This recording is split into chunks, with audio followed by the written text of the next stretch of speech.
The boy picked up the plate and threw it directly at her face.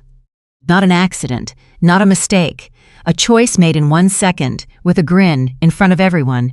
Chocolate cake exploded across her cheek, her blazer, her documents. The entire terrace went silent. Mother grabbed his arm not to stop him, to laugh with him. 50 people watched. Nobody moved. Nobody spoke. Nobody helped. The woman sat perfectly still, frosting dripping from her face, and did not make a single sound. What the boy didn't know, what none of them knew, was that she owned the company his father had spent an entire year begging for a contract, and she had recorded everything. If this story hits you, subscribe to our channel right now. Drop a comment with the city you're watching from.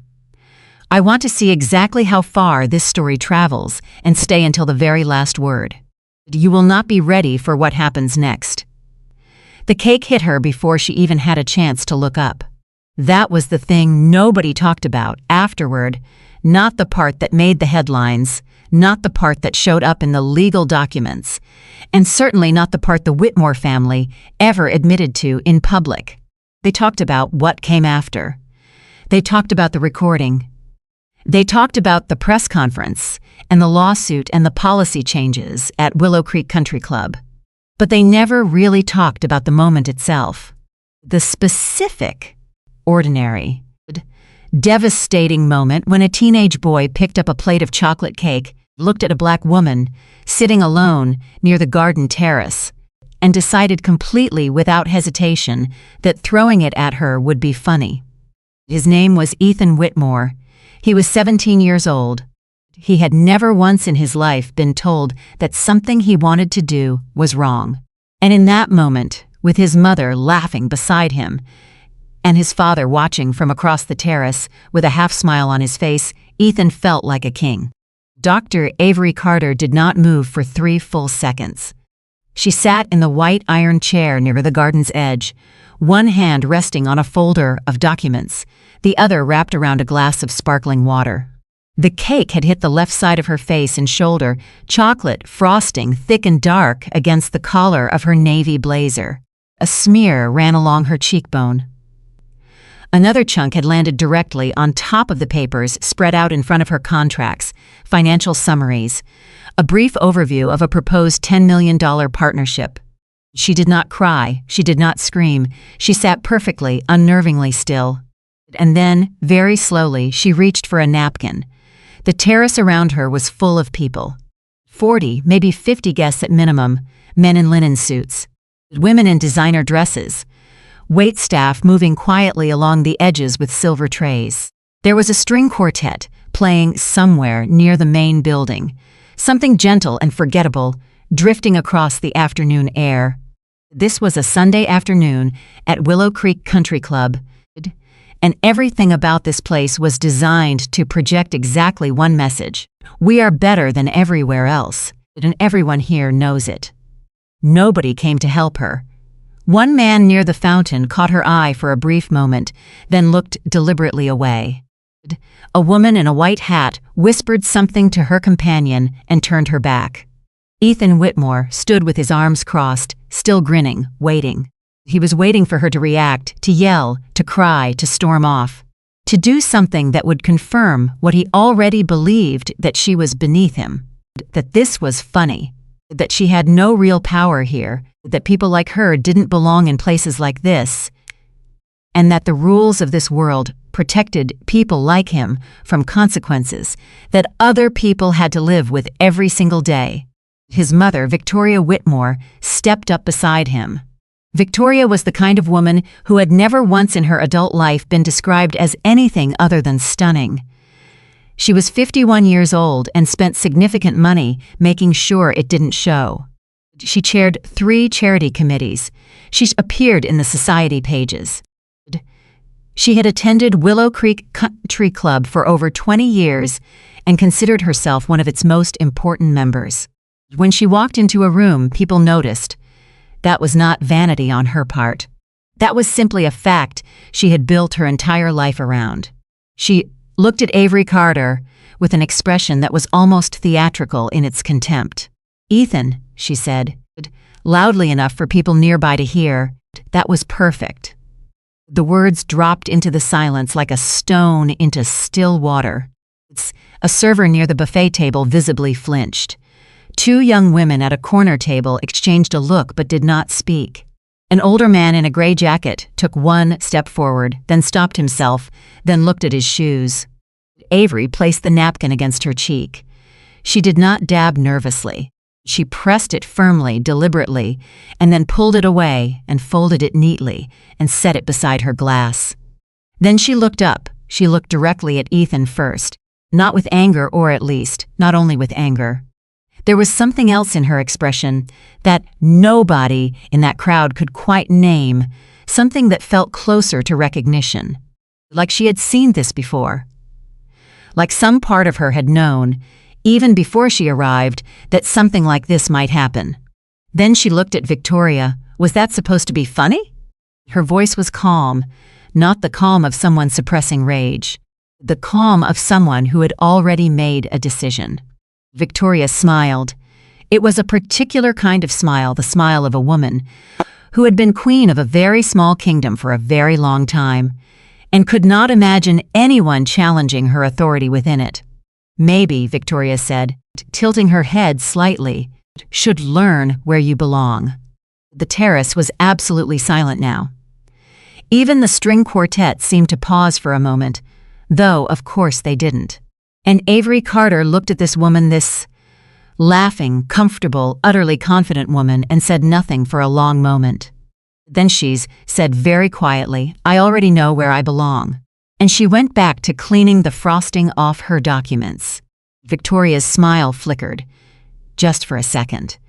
Something in Avery's stillness unsettled her in a way she couldn't immediately name. She had expected tears.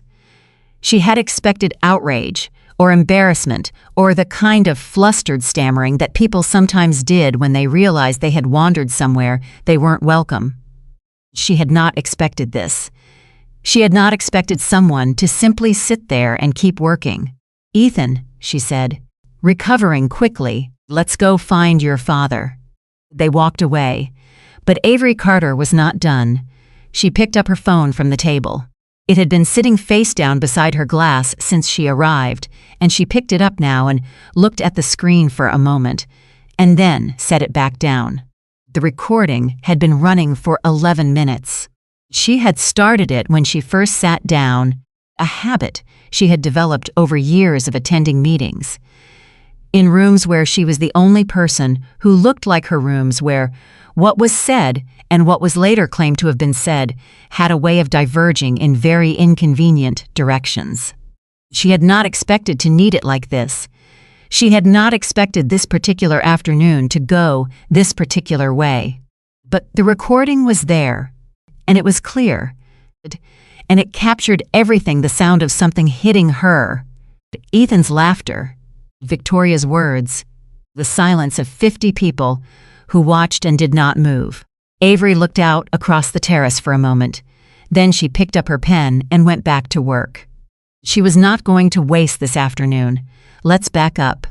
Because to understand what happened at Willow Creek Country Club on that Sunday in May, you have to understand who Avery Carter actually was not.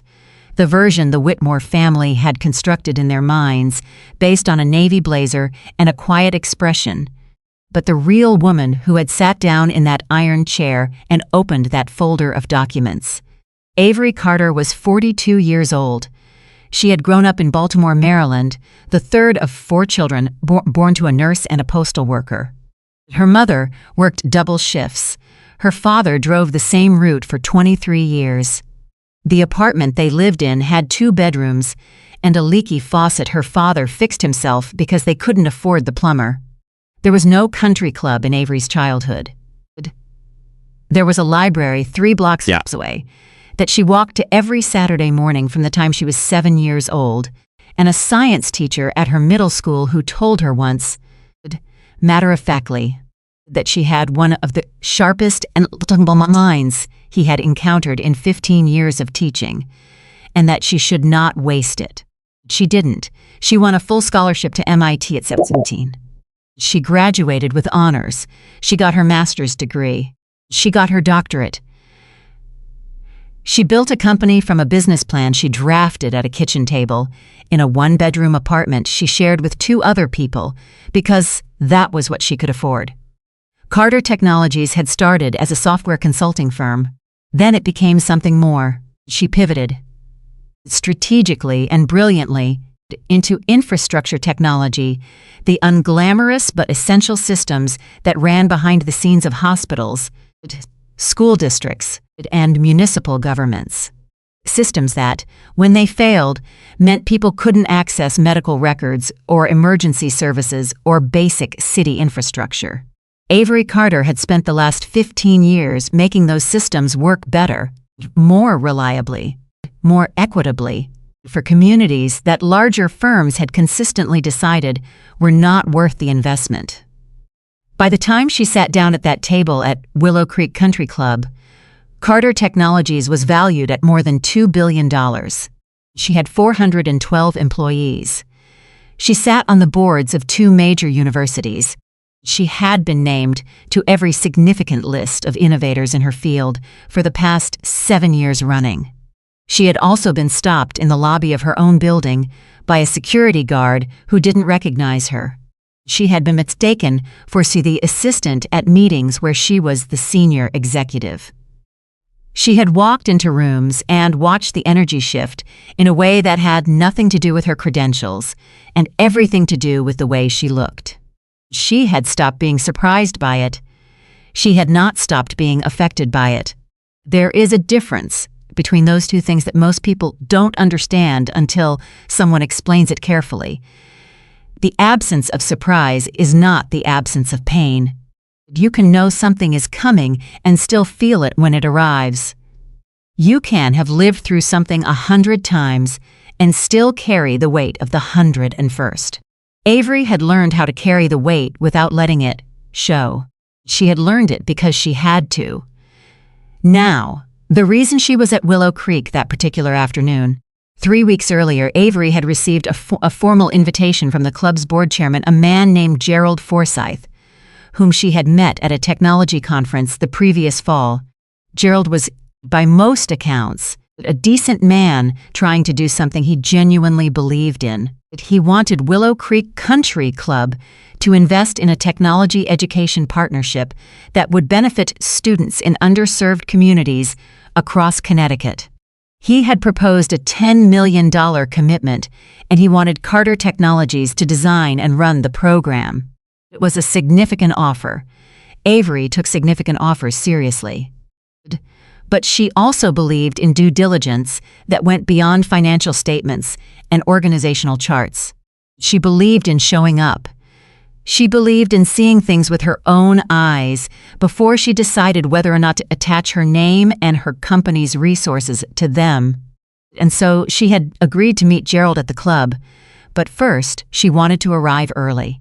Quietly, as an ordinary guest, not as Dr. Avery Carter, CEO. She wanted to see how this place treated people. She wanted to see what its culture actually was, as opposed to what it claimed to be. She had not told Gerald her plan. She had simply arrived early, found a table near the garden terrace, ordered sparkling water, and started reviewing her documents while she waited. She had been sitting there for 11 minutes when the cake hit her face. Now, here is what the Whitmore family did not know, could not know, and would not discover until it was too late to matter. Richard Whitmore, Victoria's husband, Ethan's father, was a real estate developer. He had been in the business for 25 years. He had built his company, Whitmore Group, into one of the mid-sized but well-regarded development firms in the Northeast. He did well. He did very well, in fact. But his company had been quietly struggling for the past 18 months, held back by a combination of rising construction costs, a tighter lending environment, and two significant projects that had stalled in the permitting phase. He needed a major win. He had been working for almost a year to position Whitmore Group as the lead developer on a project that had been publicly discussed but not yet assigned, the new headquarters campus for Carter Technologies, a sprawling mixed-use development in Hartford that was projected to cost approximately $1.8 billion. and would represent the largest single construction investment in Connecticut in over a decade. Richard Whitmore had met with his attorneys 3 times in the past month alone to refine his proposal. He had no idea that the quiet woman his son had just thrown a cake at was the one who would make the final decision. None of them did. That was the thing. That was the thing that would haunt the Whitmore family in the months that followed, not the cruelty of what Ethan had done, exactly, though that too, eventually, but the profound and irreversible stupidity of it. The way they had looked at Avery Carter and decided in the span of a few seconds, and with complete confidence, that she was nobody, because she was wearing jeans instead of designer clothes, because she was sitting alone, because she was black, and because in the world, the Whitmores inhabited the world of Willow Creek Country Club and Greenwich socialites and 20-year memberships and names that opened doors. That combination of factors was sufficient evidence. They had built their entire understanding of the world on that kind of logic, and it had always worked before. Richard Whitmore found his way to the terrace about 8 minutes after Ethan threw the cake. He had not seen it happen. He had been inside, talking to someone about golf, specifically about a round he had played the previous Thursday at a course in Westchester that he considered superior to Willow Creek's own course in several key respects, a point he was making to a man who cared very much about golf courses and was therefore an enthusiastic audience. When Victoria found him and told him about the woman near the garden, he came outside expecting to deal with an intruder. That was the word Victoria used, intruder. She said there was a woman sitting near the terrace who didn't belong, who had caused a scene, who had spoken rudely to Ethan. She did not mention the cake. Or rather, she mentioned it differently. She said Ethan had been playing around and the woman had completely overreacted. Richard came outside with the expression of a man who was going to handle something. Avery was still at her table. She had removed her blazer, which was beyond saving, and folded it over the back of a nearby chair. She was working in her button-down shirt now, a fresh napkin beside her water glass, papers reorganized and stacked neatly in front of her. She looked like someone who had decided that the best response to an interruption was to simply continue working. Richard walked up and stood at the edge of her table without being invited. "This is a private event," he said. Avery looked up. She took him in the linen suit, the easy posture, the particular kind of confident that comes not from accomplishment, but from never having been seriously challenged. "I'm aware," she said. "Then you know you need an invitation to be here." "I have one." Richard's expression shifted slightly. He had expected her to be apologetic, or defensive, or to produce some kind of flimsy excuse that he could dismiss. He had not expected her to simply state a fact in the same tone someone might use to say it's Tuesday. "From who?" he said. "From the board chairman," Avery said. "Gerald Forsythe." Richard had no response to that. Gerald Forsythe was the board chairman. Nobody disputed Gerald Forsythe's authority to invite guests. But Richard recovered quickly. "Gerald's not here yet," he said. "And until he is, I think it would be best if you waited somewhere else." Avery looked at him for a moment. "Why? Because this terrace is reserved." "There are 8 empty tables," Avery said. "I don't make the rules," Richard said. "You're making one right now," Avery said, "in front of all these people." For the first time, Richard became aware of how many people were watching. That awareness produced a very particular kind of discomfort. The discomfort of a man who was accustomed to an audience, but not accustomed to the possibility that the audience might not be on his side. He leaned down slightly, lowering his voice. "I don't know who you think you are," he said, "but you don't want to make a problem here." Avery looked up at him, and there was something in her eyes that stopped him for a second, something quiet and enormous, like looking at a lake and realizing it goes much deeper than it appears. "I'm not making anything," she said. "I'm sitting at a table. I'm waiting for Gerald Forsythe. I have an invitation. And your son threw a piece of cake at me 12 minutes ago." Richard blinked. He started to say something, and then stopped, and then said, Ethan was playing around. He threw food at a stranger, Avery said, deliberately, while your wife encouraged him. And every person on this terrace watched and didn't say a word. Richard straightened up. The discomfort in his expression had shifted into something harder, something that looked like anger, but was actually closer to fear, though he would not have recognized it as such. You expect people here to believe, he said slowly, that you have legitimate business with this club. I expect it, Avery said, because it's true. Richard looked at her for a long moment.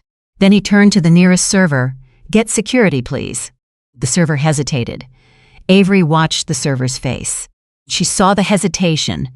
She saw the calculation happening, the weighing of Richard Whitmore's authority against something else, some instinct, some uncertainty. She watched the server decide.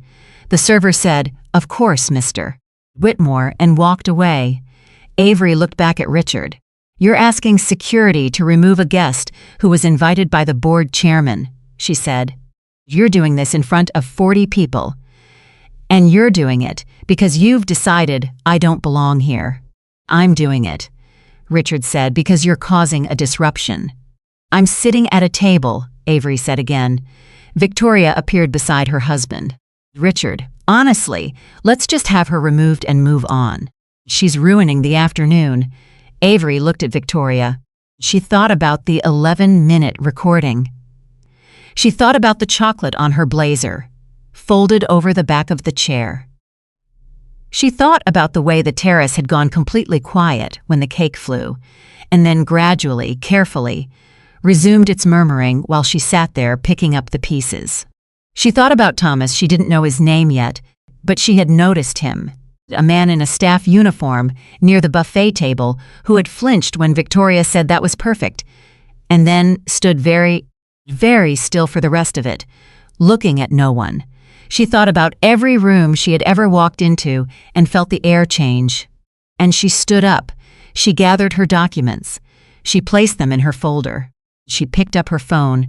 She picked up her stained blazer. And she turned to Richard Whitmore with an expression that was completely, utterly level. I'll see you soon, she said. Richard frowned. What does that mean? It means, Avery said, that I'll see you soon. She walked toward the exit. Richard called after her, You don't even know me. She did not turn around. I know exactly who you are, she said. And she walked out of Willow Creek Country Club. Behind her, on the terrace, people started breathing again. Conversations resumed. Someone laughed, not cruelly, just the ambient laugh of tension releasing. Victoria said something to Richard that made him nod. Ethan appeared from somewhere with another plate of food and asked what had happened. Richard waved a hand dismissively. Nobody, he said. Just someone who didn't belong. They believed that. They truly, completely believed that. Richard went back inside. Victoria found her friends. Ethan ate his cake, and none of them had any idea that 11 minutes and 47 seconds of their afternoon, the laughter, the words, the silence of 50 witnesses, the instruction to call security, all of it had been recorded with perfect clarity on a phone that was now sitting in the pocket of a woman walking to her car. The phone that would change all of their lives. Gerald Forsyth called Avery when she was 15 minutes away from the club. Dr. Carter, I am so sorry. I just arrived and someone told me what happened. I am deeply, deeply sorry. Are you all right? Avery held the phone against her ear with one hand and drove with the other. I'm fine, Gerald, she said. This is not how this club operates. Or how it should operate. I want you to know, Gerald, she said gently. I'm fine. I'd still like to have the meeting. Can we reschedule for my office? A pause. Of course, absolutely. Whatever you need.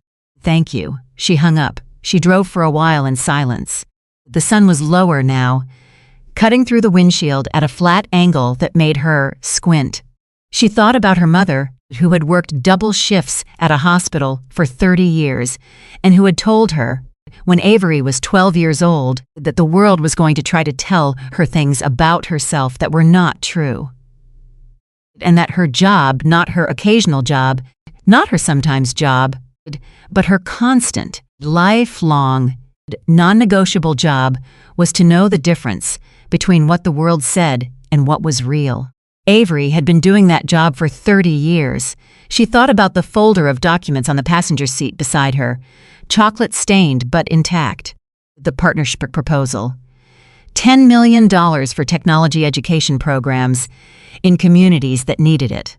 She thought about $1.8 billion. She thought about Richard Whitmore's face when he said, "You don't even know me." She thought about how long it would take him to figure out exactly how wrong he was. And she felt something, not triumph, not yet, and not the clean, sharp satisfaction of revenge. Something quieter than that. Something that had more to do with the weight she carried every day, and the knowledge that today, for once, the weight was going to be used for something. She got home. She took off her shirt and put it in the trash. She made herself a cup of coffee. She sat down at her kitchen table, opened her laptop, and called her attorney. "I need you to look at something," she said. "What kind of something?" She plugged her phone into the laptop. "A recording," she said. Her attorney was quiet for a moment. Then, "Send it to me." Avery pressed upload. The file transferred in 4 seconds. 11 minutes and 47 seconds of a Sunday afternoon at Willow Creek Country Club, transferring quietly through the air in the form of invisible data, moving from one device to another, carrying with it the laughter and the silence and the words that had been spoken so confidently by people who had never once imagined that confidence could be a kind of blindness. "Got it," her attorney said. "Good," Avery said. She closed the laptop. She drank her coffee.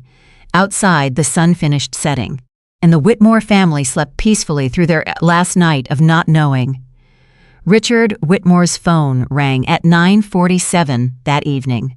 He was in his study, jacket off, tie loosened, sitting at the desk where he had made and closed more deals than he could count. A glass of bourbon sat at his right hand. The television in the corner was muted, some financial news program, numbers scrolling across the bottom of the screen that he wasn't really watching. He was thinking about the Hartford Project. He was always thinking about the Hartford Project. $1.8 billion, the kind of number that could redefine a company, redefine a career, redefine a legacy. He picked up the phone without looking at the screen. "Whitmore, Richard." The voice on the other end was Gerald Forsythe, and something in the tone made Richard sit up straighter immediately. Gerald Forsythe did not call at 9:47 at night. Gerald Forsythe sent emails through his assistant and scheduled calls through his secretary, and never, under any circumstances, called a private number after business hours unless something had gone seriously wrong. "Gerald," Richard said carefully, "this is a surprise." "I imagine it is." Gerald paused, not a comfortable pause. The kind of pause that had weight in it, the kind that a person took because they were organizing something they needed to say precisely. "Richard, I need to ask you something directly." "Of course. Were you on the terrace this afternoon?" During the incident with the guest near the garden, Richard felt something shift in his chest, not guilt, not exactly, not yet. More like the first faint vibration of something coming that he couldn't yet identify. "I came out afterward," he said. "Victoria told me there was a situation." "And did you ask that guest to leave?" Richard set his bourbon glass down. Gerald, whoever she was creating a disruption. "Richard." Gerald's voice was quiet, controlled, devastatingly calm. "Do you know who she was?" Silence. "She was someone who didn't have an invitation." "She had my personal invitation," Gerald said. "I invited her 3 weeks ago. I confirmed with her last Tuesday. And her name," another pause. "And this one was different. This one carried something that felt like the moment before a door swings open onto something you are not prepared to see. Her name is Dr. Avery Carter." Richard heard the name. It didn't register at first. "Carter," he repeated. "Dr. Avery Carter," Gerald said. "CEO of Carter Technologies." The room changed. That was the only way Richard could describe it later, in the few private moments when he allowed himself to think about that night at all. The room changed. The walls, the desk, the glass of bourbon, the muted television, with its scrolling numbers, everything stayed exactly where it was and simultaneously became entirely different. Because Carter Technologies was not just a name. Carter Technologies was the name. It was the company. It was the $2 billion infrastructure technology firm whose new headquarters campus in Hartford, the $1.8 billion project, the career-defining project, the project Richard had spent nearly a year positioning Whitmore Group to win, was the single most significant real estate development opportunity in the entire Northeast. And the woman deciding who built it was the woman his son had hit in the face with a plate of chocolate cake, while his wife laughed and clapped her hands. "Richard," Gerald said, "are you there?" Richard's mouth was open. No sound came out. "I'm here," he finally managed. "I need you to understand the position this puts the club in," Gerald said. "I need you to understand the position this puts all of us in. Dr. Carter came here today as my personal guest." She came quietly, without announcing herself, because she wanted to see the character of this institution before making a significant decision about partnering with it. And what she saw, Gerald stopped. When he continued, his voice had something raw in it, something that sounded almost like personal shame. "What she experienced today is not something I can explain away, Richard. And I am not certain it is something that can be repaired." Richard was standing now. He didn't remember getting up. "Gerald, listen to me. Ethan was it was a stupid thing, a kid being stupid, it wasn't. She has a recording, Richard." Everything stopped. "What?" "Dr. Carter recorded the interaction, from the beginning. Her attorney called my attorney 2 hours ago." Richard pressed his hand flat on the desk. "She from the beginning?" "Yes." The word landed like something physical. Richard thought about what he had said on that terrace. He heard his own voice in his memory, different now, loaded with a weight it hadn't carried when the words left his mouth. "You expect people here to believe you have legitimate business with this club." He heard Victoria's voice. "Maybe you should learn where you belong." He heard Ethan's laughter, bright and careless and completely, catastrophically unaware. He heard himself asking for security. "Gerald," he said, and his voice came out smaller than he intended. "What does she want?" "I don't know yet," Gerald said. "But Richard, whatever she decides she wants, I don't think there is very much any of us can say about it. Good night." The line went dead. Richard stood in his study for a long time without moving. Then he walked to the bottom of the stairs. "Victoria," he called. She appeared at the top, still in her evening clothes, glass of wine in hand, the easy posture of a woman who had gone to bed on the comfortable side of a conflict she believed she had already won. She took one look at his face. "What happened?" "Come down here," Richard said. "Right now." She came down. He told her. He watched the color leave her face in stages, first the confidence, then the composure, then something underneath both of those things that he had not seen on his wife's face in a very long time. Something that looked, stripped of everything else, like fear. "No," she said, "that's Richard, that's not possible." She was sitting alone. She was wearing jeans. She wasn't. "She's worth $2 billion, Victoria." "That doesn't mean she's the—" I looked her up. He held out his phone. She took it. The screen showed Avery Carter's profile, the MIT degrees, the Forbes features, the board seats, the company valuation. The photograph, the same face, the same woman, now framed by the kind of professional contexts that made everything click into terrible focus. Victoria sat down on the bottom step of the staircase. "Oh God," she said. "Yeah," Richard said, "the recording. Her attorney already called Gerald's attorney." Victoria pressed her hand over her mouth. "Upstairs, somewhere." Ethan's music was playing through his closed bedroom door, something with bass that thumped softly through the ceiling. The sound of a 17-year-old boy who had eaten dinner and done whatever he did in the evenings and gone to his room with absolutely no idea that the afternoon had planted a bomb under his family's life. Victoria looked up at her husband. "What do we do?" Richard took a long breath. "I don't know yet," he said. "But I know I need to get in front of this. First thing tomorrow, I go to her office. Flowers, an apology, whatever she needs to hear. I fix this." Victoria nodded quickly. Yes, that's right. We fix it. We apologize. People understand when someone apologizes sincerely. Richard looked at her. "Do they?" he said. She didn't answer. The music upstairs kept playing. That night, Richard Whitmore did not sleep. He lay in the dark and stared at the ceiling and thought about the Hartford project, the presentations he had given, the dinners he had hosted, the calls he had made, the proposal his team had spent 8 months refining. He thought about his firm's financials. He thought about the 2 major projects currently stalled in permitting and the carrying costs that were quietly bleeding the company month by month. He thought about the conversations he had not yet had with his CFO about what the next quarter looked like if the Hartford contract didn't come through. He thought about his son's laugh, that bright, careless, completely self-satisfied laugh.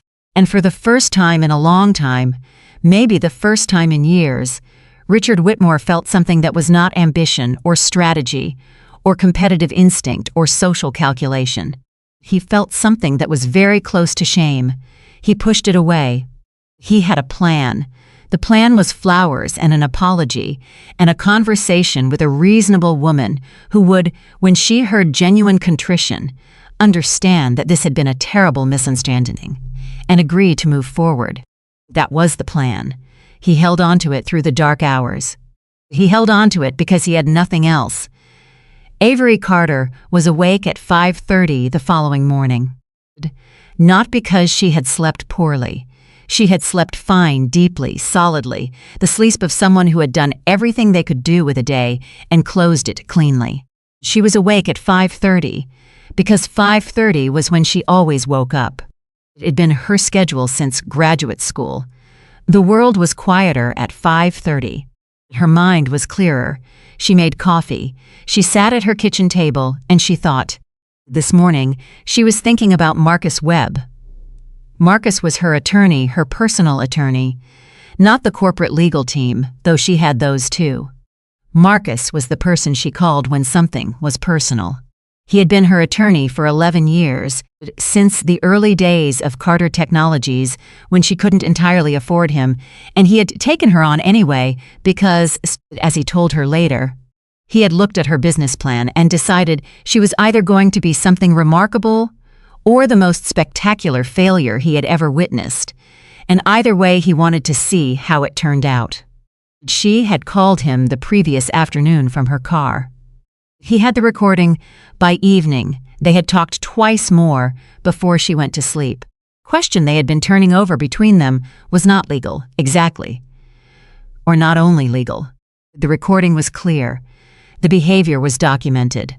The witnesses existed 40 or 50 of them, and while witnesses at a place like Willow Creek were not always eager to come forward, the recording itself was enough to establish the facts without requiring a single person on that arrest to do anything courageous. The question was what Avery wanted to do with it. "You have options," Marcus had said. "A lot of options, and they range from very quiet to very loud." "Talk me through the loud ones," Avery had said. "You release the recording. You make a statement.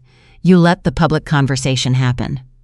There will be coverage. This story is going to resonate with a lot of people, Avery, and you know that. The club faces scrutiny. The family faces scrutiny. Depending on how it develops, there could be legal liability for the Whitmores' harassment, discrimination, potentially more if we start pulling at threads about the club's membership practices. And the quiet ones? You accept a private apology, possibly with a financial settlement. The whole thing goes away, and you decide about the partnership based purely on whether it's a good investment." Avery had been quiet for a moment. "What about the people who've been going through this for years?" she had said. "The club, employees, applicants who were turned away." People who walked through that place and felt exactly what I felt today, but who didn't have a recording and didn't have you and didn't have the ability to make noise about it.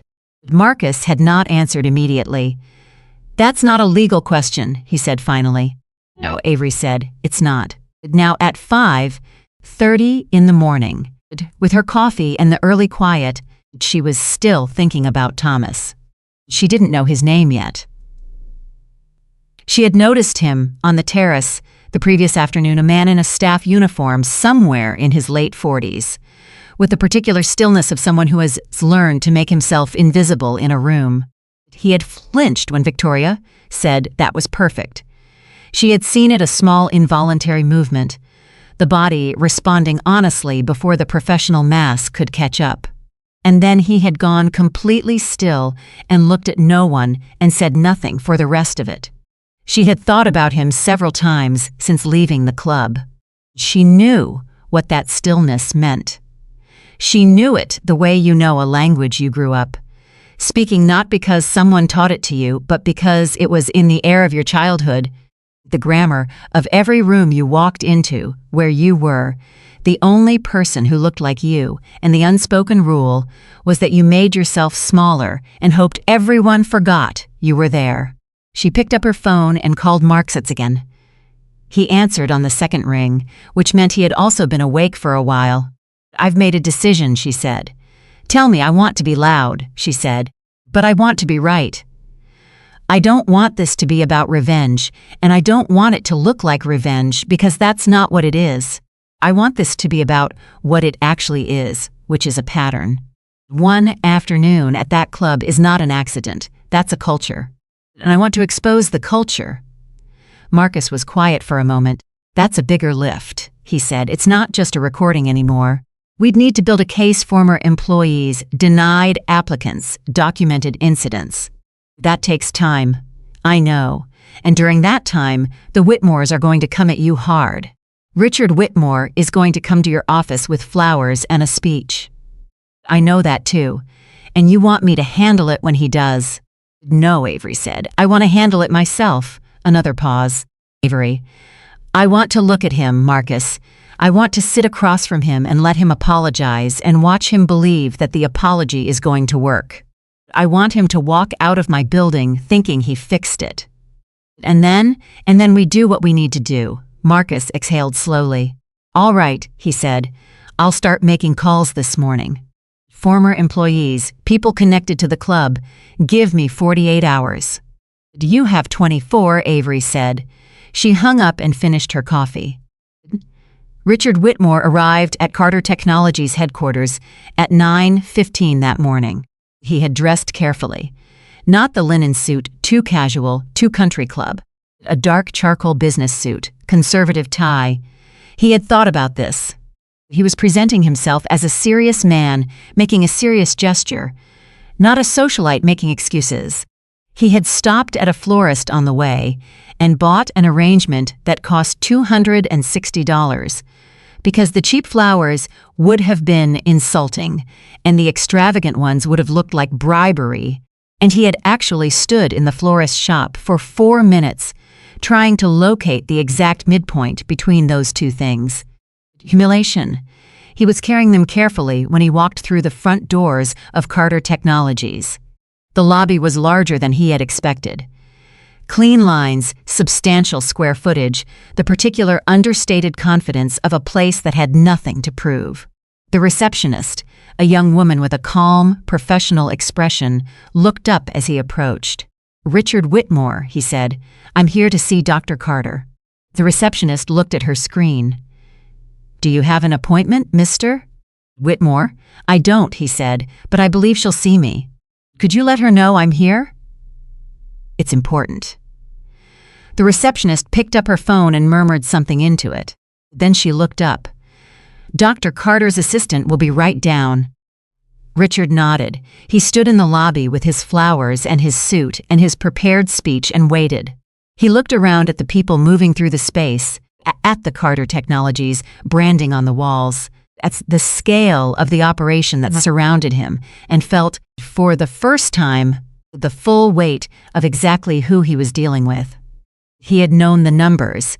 He had known the company valuation, the employee count, the Forbes rankings. He had known all of that since Gerald called the previous night, and he had searched her name with hands that weren't quite steady. But knowing numbers was different from standing in the building. The building was real. The building was enormous. An assistant appeared, a composed man in his 30s named Daniel, who introduced himself with a handshake and a professional smile and said, "Doctor, Carter can give you 15 minutes. 15 minutes. Not a warm welcome, not an invitation to sit and talk and work things through. 15 minutes, measured out, in advance, controlled from the start." Richard followed Daniel to the elevator. Avery's office was on the 14th floor. It was a corner office, glass on two sides, filled with natural light. She was standing when Richard walked in, not sitting behind her desk, but standing near the window with her arms at her sides and an expression that was completely, carefully neutral. The blazer she had worn yesterday was not in the room. She was wearing a charcoal suit today, understated. Precise. Richard held out the flowers. "Dr. Carter," he said, "I want to start by saying these are for you, and I am deeply sorry for what happened yesterday. Deeply. What my son did was unacceptable, and what I did asking you to leave was wrong. I was working on incorrect information, and I handled it very badly, and I am here in person to tell you that directly." Avery looked at the flowers. She didn't take them. She said, "Please sit down, Mr. Whitmore." He sat. She sat across from him, not behind the desk, but in one of the chairs arranged near the window, a deliberate choice, he realized. The kind of spatial positioning that a person who understood power chose carefully. I appreciate you coming," she said. "Tell me when you came out to the terrace yesterday and asked me to leave. What did you think was happening?" Richard blinked. He had prepared for an apology meeting. He had not prepared for questions. "I thought," he stopped. He restarted. "Victoria told me there was a situation. Someone disrupting the terrace. I came out to handle it. And when I told you I had an invitation, he paused. "I didn't believe you. Why not?" The question sat in the air between them.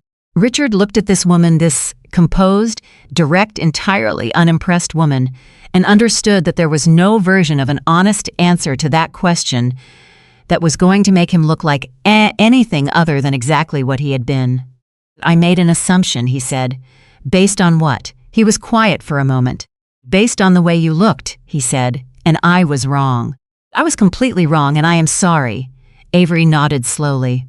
"Mr. Whitmore," she said, "I want to ask you something. And I want you to think carefully before you answer.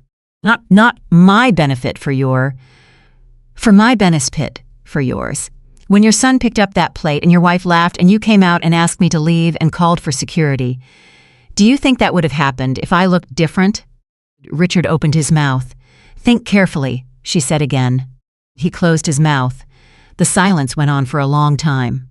"No," he said finally, "probably not." Avery looked at him for a moment that felt much longer than it was.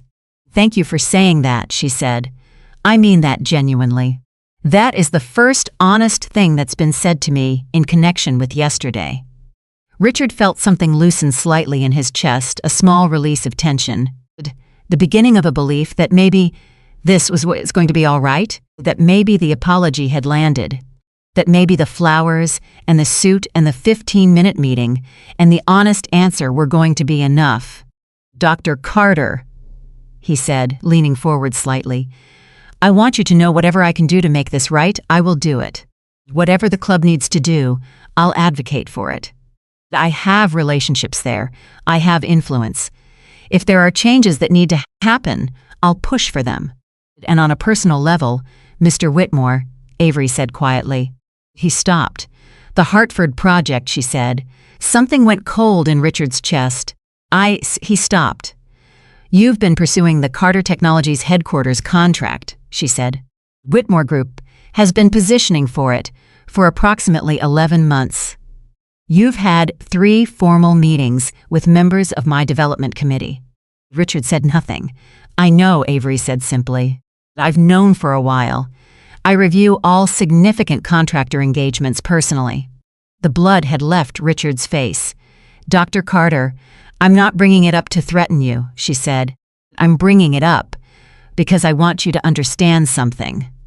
When you walked onto that terrace yesterday and decided who I was, you didn't just disrespect a stranger. You disrespected someone who had the power to affect your life significantly. And you didn't know that. And here is what I need you to sit with, Mr. Whitmore. The fact that you didn't know it is the only reason you did it. Richard stared at her. If you had known who I was, Avery said, you would have walked over and introduced yourself and shaken my hand and been charming and professional and probably very kind. Yes, he couldn't answer. Yes, she said, answering for him. And that is the problem. Not just yours, that is the problem. The respect that I should have received as a human being, sitting at a table, I would only have received it if I had first proven my value to you. And that is not how respect works. That is not how dignity works. And that is not something a $260 flower arrangement fixes. She glanced at the flowers. He realized she had counted them. Or rather, she had assessed them. She knew exactly what they cost. She had probably known the moment they were handed to her. Richard Whitmore sat in that chair and felt, for the first time in his adult life, the specific and disorienting experience of being completely, utterly seen. Not his money, not his name, not his suit or his company or his social position. Him, what he had done and why he had done it, and what it revealed. He felt it, and he did not like it, and he could not look away from it.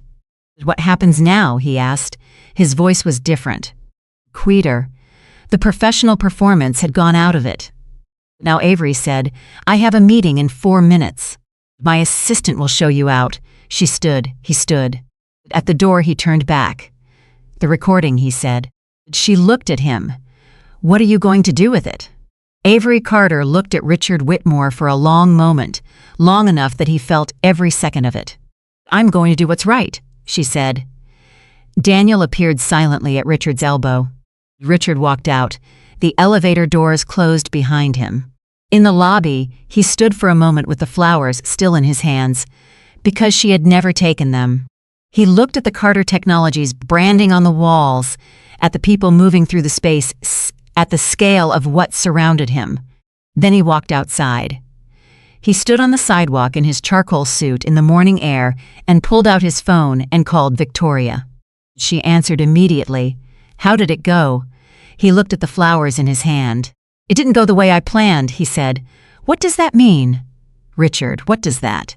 It means, he said, that I don't think flowers were enough. A pause. Did she say what she's going to do? Richard thought about Avery's face, the complete steadiness of it. The way she had looked at him across that quiet office and spoken without anger and without performance and without the need for any of it, because she was someone who had already decided and was simply executing the decision. She said she's going to do what's right, he told Victoria. Silence. What does that mean? I don't know, Richard said. But he thought he did. He thought he did. And the thought sat in his chest like something cold and heavy as he walked to his car and drove back through the mid-morning traffic toward a life that he was already beginning to understand. It was not going to look the same when this was over. Meanwhile, Marcus Webb was on the phone. He had been on the phone since 6 a.m., working through a list he had started building the night before, names connected to Willow Creek Country Club, names that had come up in research, names of people who might have a story. Former employees, people who had applied for membership and been turned away, people who had attended events and experienced things that they had perhaps never told anyone because telling someone required believing someone would listen. The fourth call he made that morning was to a man named Thomas Reeves. Thomas Hans Reeves had worked at Willow Creek Country Club for 9 years. He had been a senior server, one of the most experienced members of the events staff, the kind of person that organizations run on while simultaneously failing to appreciate. He had left the club 8 months earlier, abruptly, following an incident he had never formally reported because as he told Marcus in a voice that was careful and tired and honest. He had not believed anything would come of it.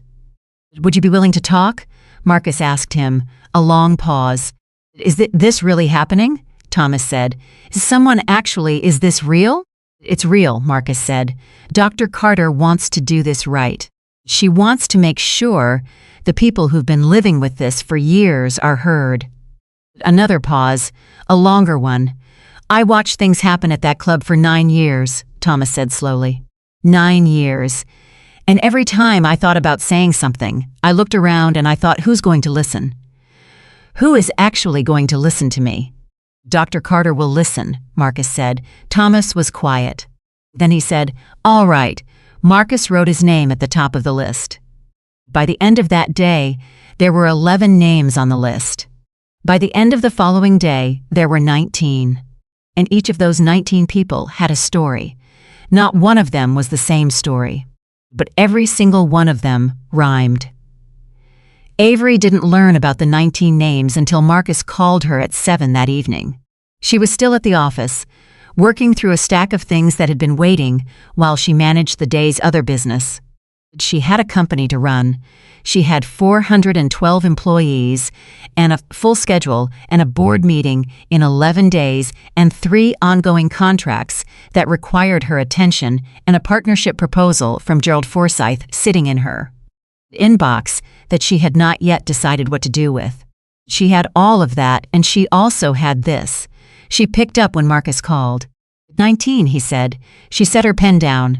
"Tell me about them," she said. He told her. He went through them one by one, the employees who had been passed over for promotions that went to less qualified white colleagues. The applicants who had been told the club was at capacity and then watched someone else join 6 weeks later. The guest who had been asked twice by security to prove their invitation at an event where no one else was asked anything. The server Thomas Reeves, who had been written up for creating tension after he asked a senior member to stop referring to him by a name that was not his. Avery listened to all of it without interrupting. When Marcus finished, she was quiet for a moment. "Are they willing to go on record?" she asked. "Most of them," Marcus said. "Some are nervous. Some are worried about blowback." "That's fair," Avery said. "Nobody should do this if they're not ready." "But Avery, the ones who are ready." "I know," she said. "This is bigger than the recording." "Yes," she said. "It is." She looked at the window of her office, the 14th floor, the city spread out below, the evening light settling over it all. She thought about her mother working double shifts. She thought about the library 3 blocks from her childhood apartment and the science teacher who had told her not to waste her mind. She thought about every room she had walked into and felt the air change and said nothing, because saying nothing was what survival required. She thought about 19 people who had all made the same calculation silence as survival and had lived with the weight of it for years. "Set up a meeting," she said. "Anyone who's willing. I want to talk to them myself." "All of them?" "All of them," Avery said. Marcus paused. "You know what this becomes once you do that," he said. "This isn't just a recording of what happened to you anymore. This becomes a movement." "Yes," Avery said. "I know." She hung up. She sat in her office for a while longer, alone with the evening and the city and the weight she had carried for a long time and was now, carefully, deliberately, choosing to use. Across town, in a house in Greenwich that was quieter than it should have been, Victoria Whitmore sat at her kitchen table and opened the notifications on her phone. She had been checking it obsessively since Richard came home that afternoon. Not because she expected something immediately, not that fast, surely. Not yet, but because the not knowing was worse than anything. And the phone felt like the closest thing to a pulse she could take on the situation. And then, at 10:22 that night, she saw the first one. Not a news alert, not a legal notice, just a post. One post on a platform she rarely used, from an account she didn't recognize, with a short caption and a link. The caption read, "This happened at a country club in Greenwich yesterday." A black CEO was hit with food by a teenager while his mother laughed. No one helped her. She recorded everything. Victoria clicked the link. It went nowhere yet. The post was small. The account had few followers. But Victoria read the caption 3 times, and the word CEO sat in her chest like a coal. She put the phone face down on the table. She put her hands flat beside it. She had spent 20 years building a social world in Greenwich, every committee, every event, every relationship, every carefully managed perception. She had built something that felt, from the inside, like permanence, like a thing that could not be undone. She was beginning to understand that she had built it on a foundation that had never been as solid as she believed. And somewhere, across the city, in an office on the 14th floor of a building she had never set foot in, a woman she had told to learn her place was sitting with a recording and 19 names and a decision that had already been made. The night settled over Greenwich. The phone on Victoria's kitchen table stayed face down, and the post with its small caption and its broken link sat quietly on a server somewhere, gathering the first of what would become millions of views. It had begun. The post had 43 shares by midnight. That was nothing.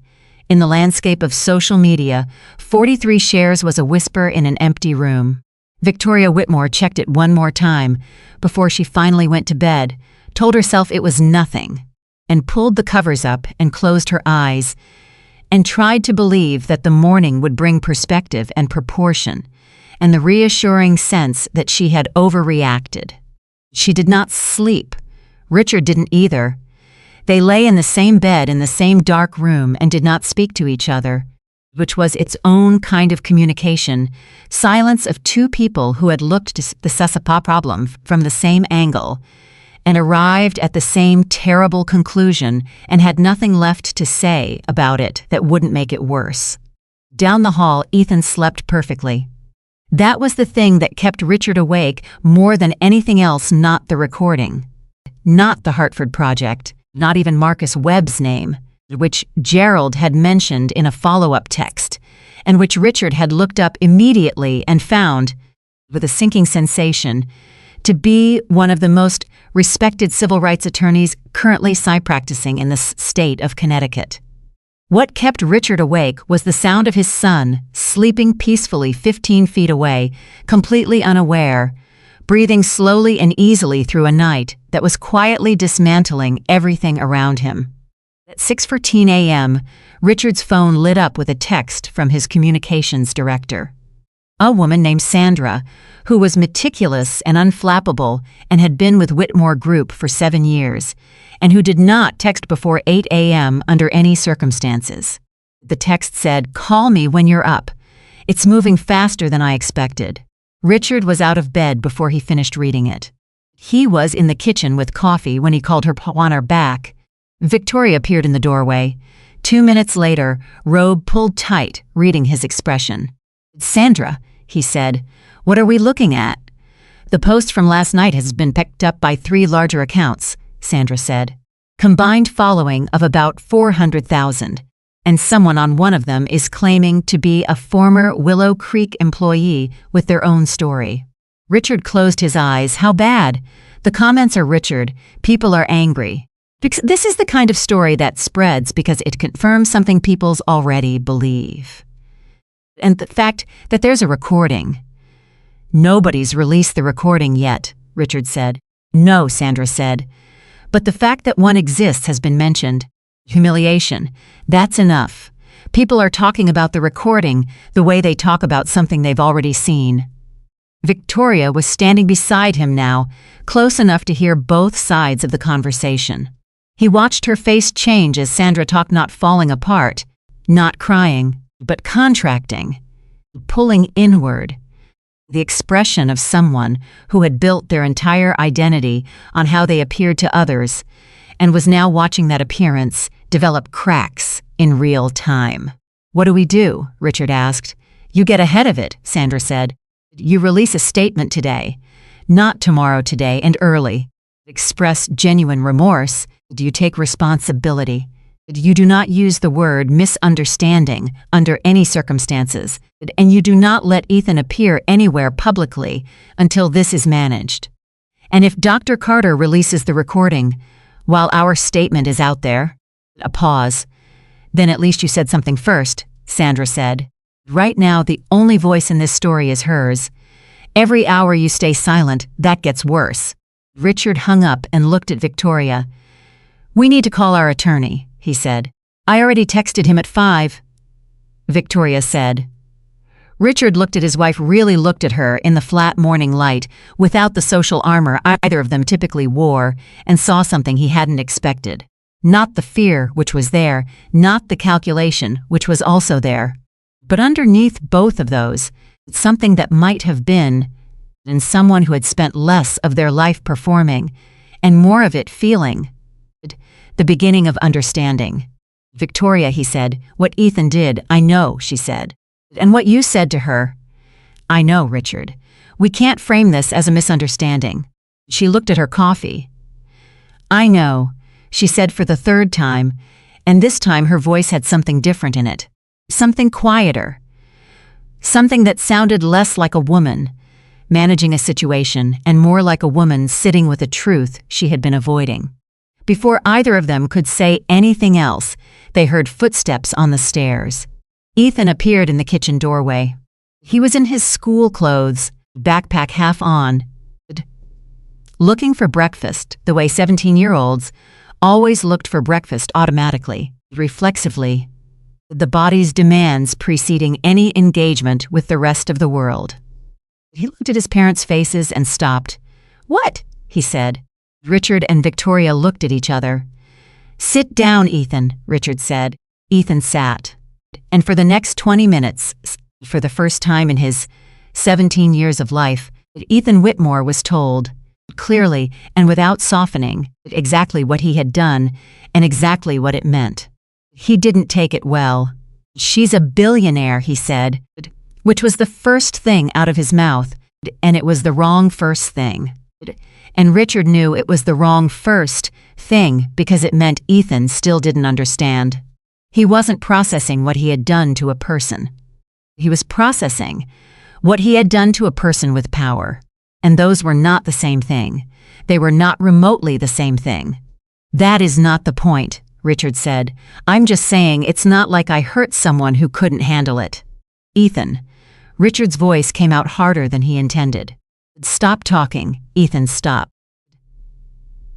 He looked at his father with an expression that was trying to be defiant and not quite getting there, because underneath the performance of it, he was 17 years old, and his parents were looking at him, with faces he had never seen on them before. And something about that was beginning to penetrate the armor that years of being protected from consequences had built around him. "You threw food at a woman," Richard said, "a stranger.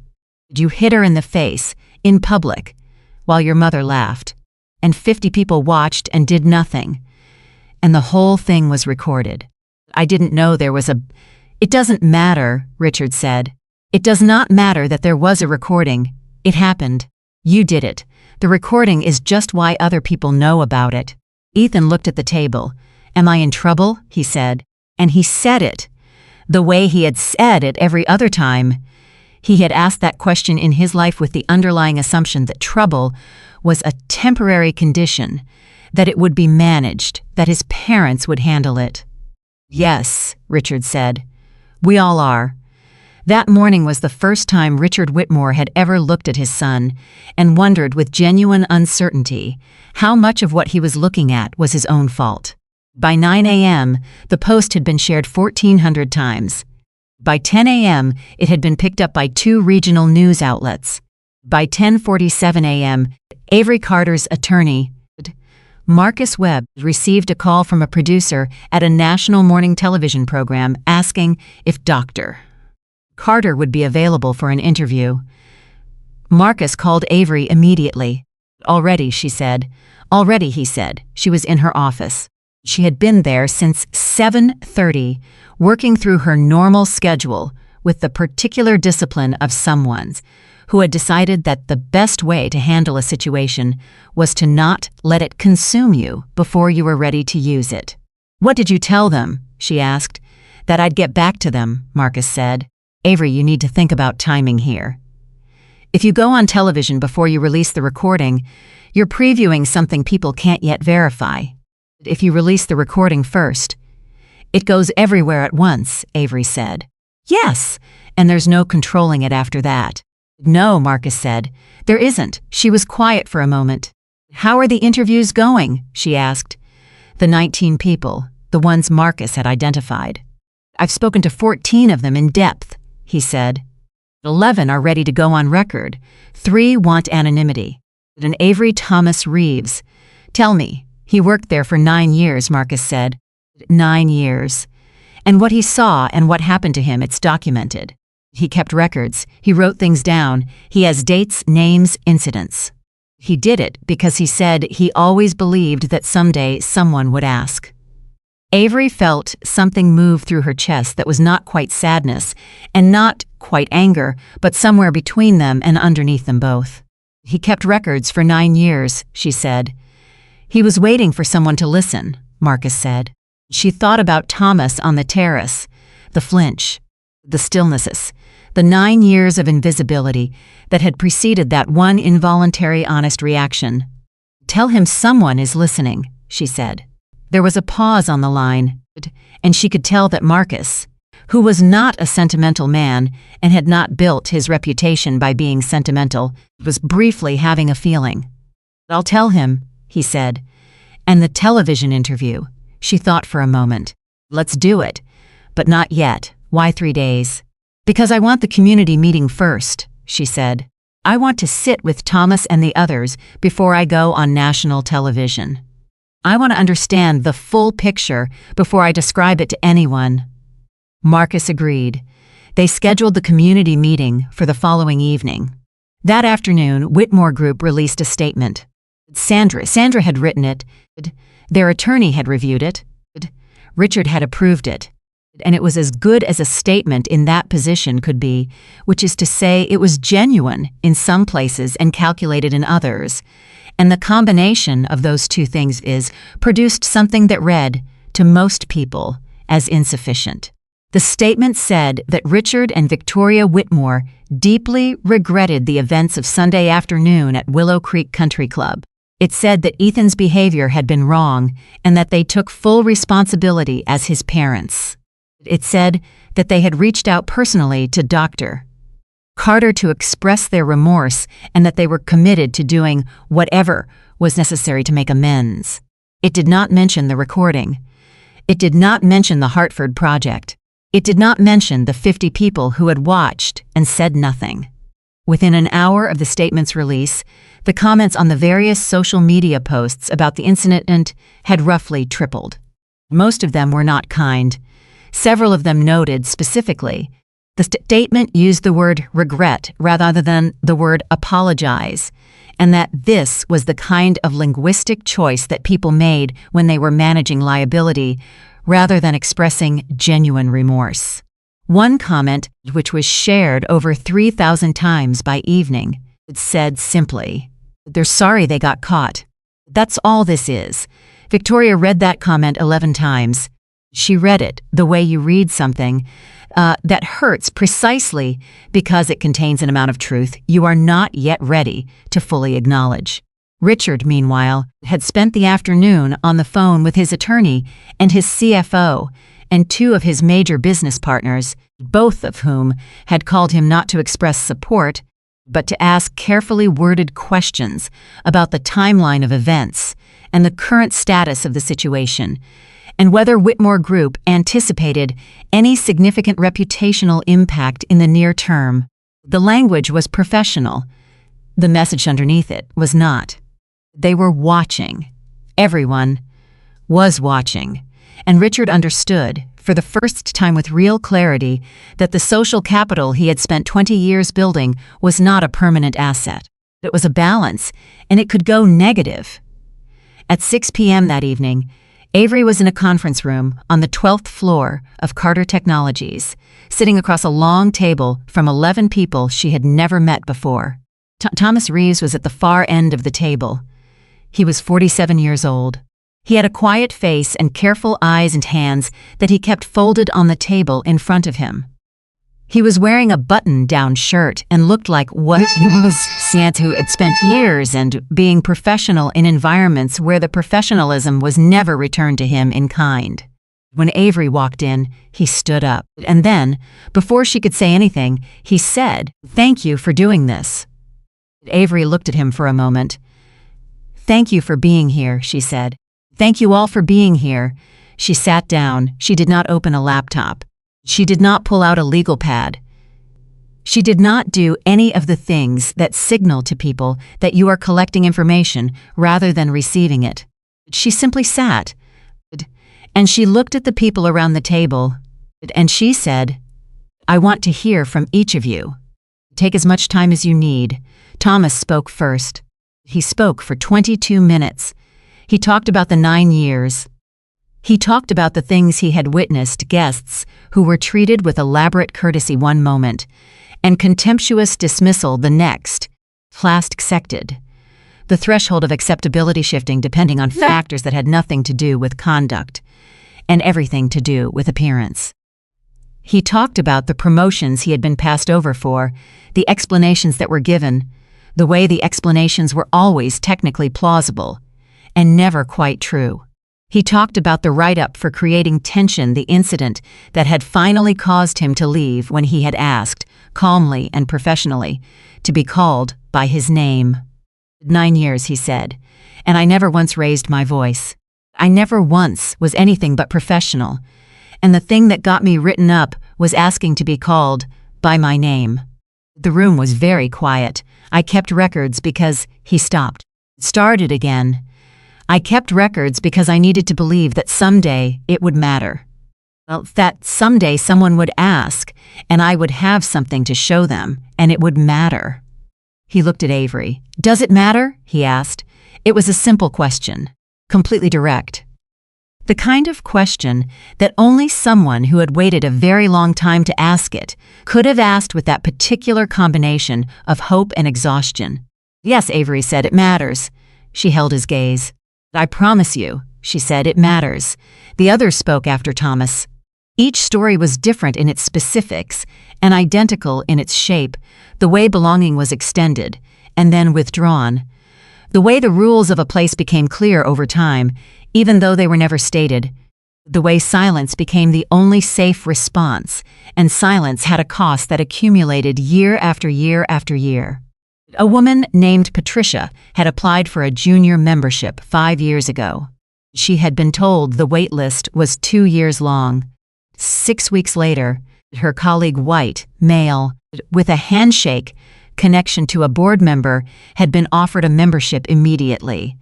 A man named Jerome had been a guest at 3 separate events and been asked by security to show his invitation at each one. His white colleagues attending the same events had never been asked once. A young woman named Destiny had worked in the club's administrative office for 2 years. She had watched members' preferences tracked and accommodated in elaborate detail, their drink orders memorized, their parking preferences noted, their family members greeted by name, while she was routinely addressed by the wrong name by the same members she had spoken to dozens of times. Avery listened to all of it. She did not perform distress. She did not offer commentary after each story. She listened the way she had been taught to listen, completely, without preparing her response, while the other person was still speaking, without making it about herself. But inside something was building, not rage. Rage was too hot, too consuming, too likely to spend itself before it could be directed. What was building was something colder and more sustainable, something that felt like resolution. When the last person finished speaking, Avery was quiet for a moment. Then she said, "I want to ask each of you one thing. What do you want to happen? Not what do you think is possible. Not what do you think is realistic. Not what do you think someone like me can actually deliver. What do you want?" The answers varied. Some wanted formal acknowledgement and admission that what had happened to them was wrong, not managed away or explained or quietly settled. Some wanted policy changes, genuine changes, the kind that get written into governing documents and monitored and enforced.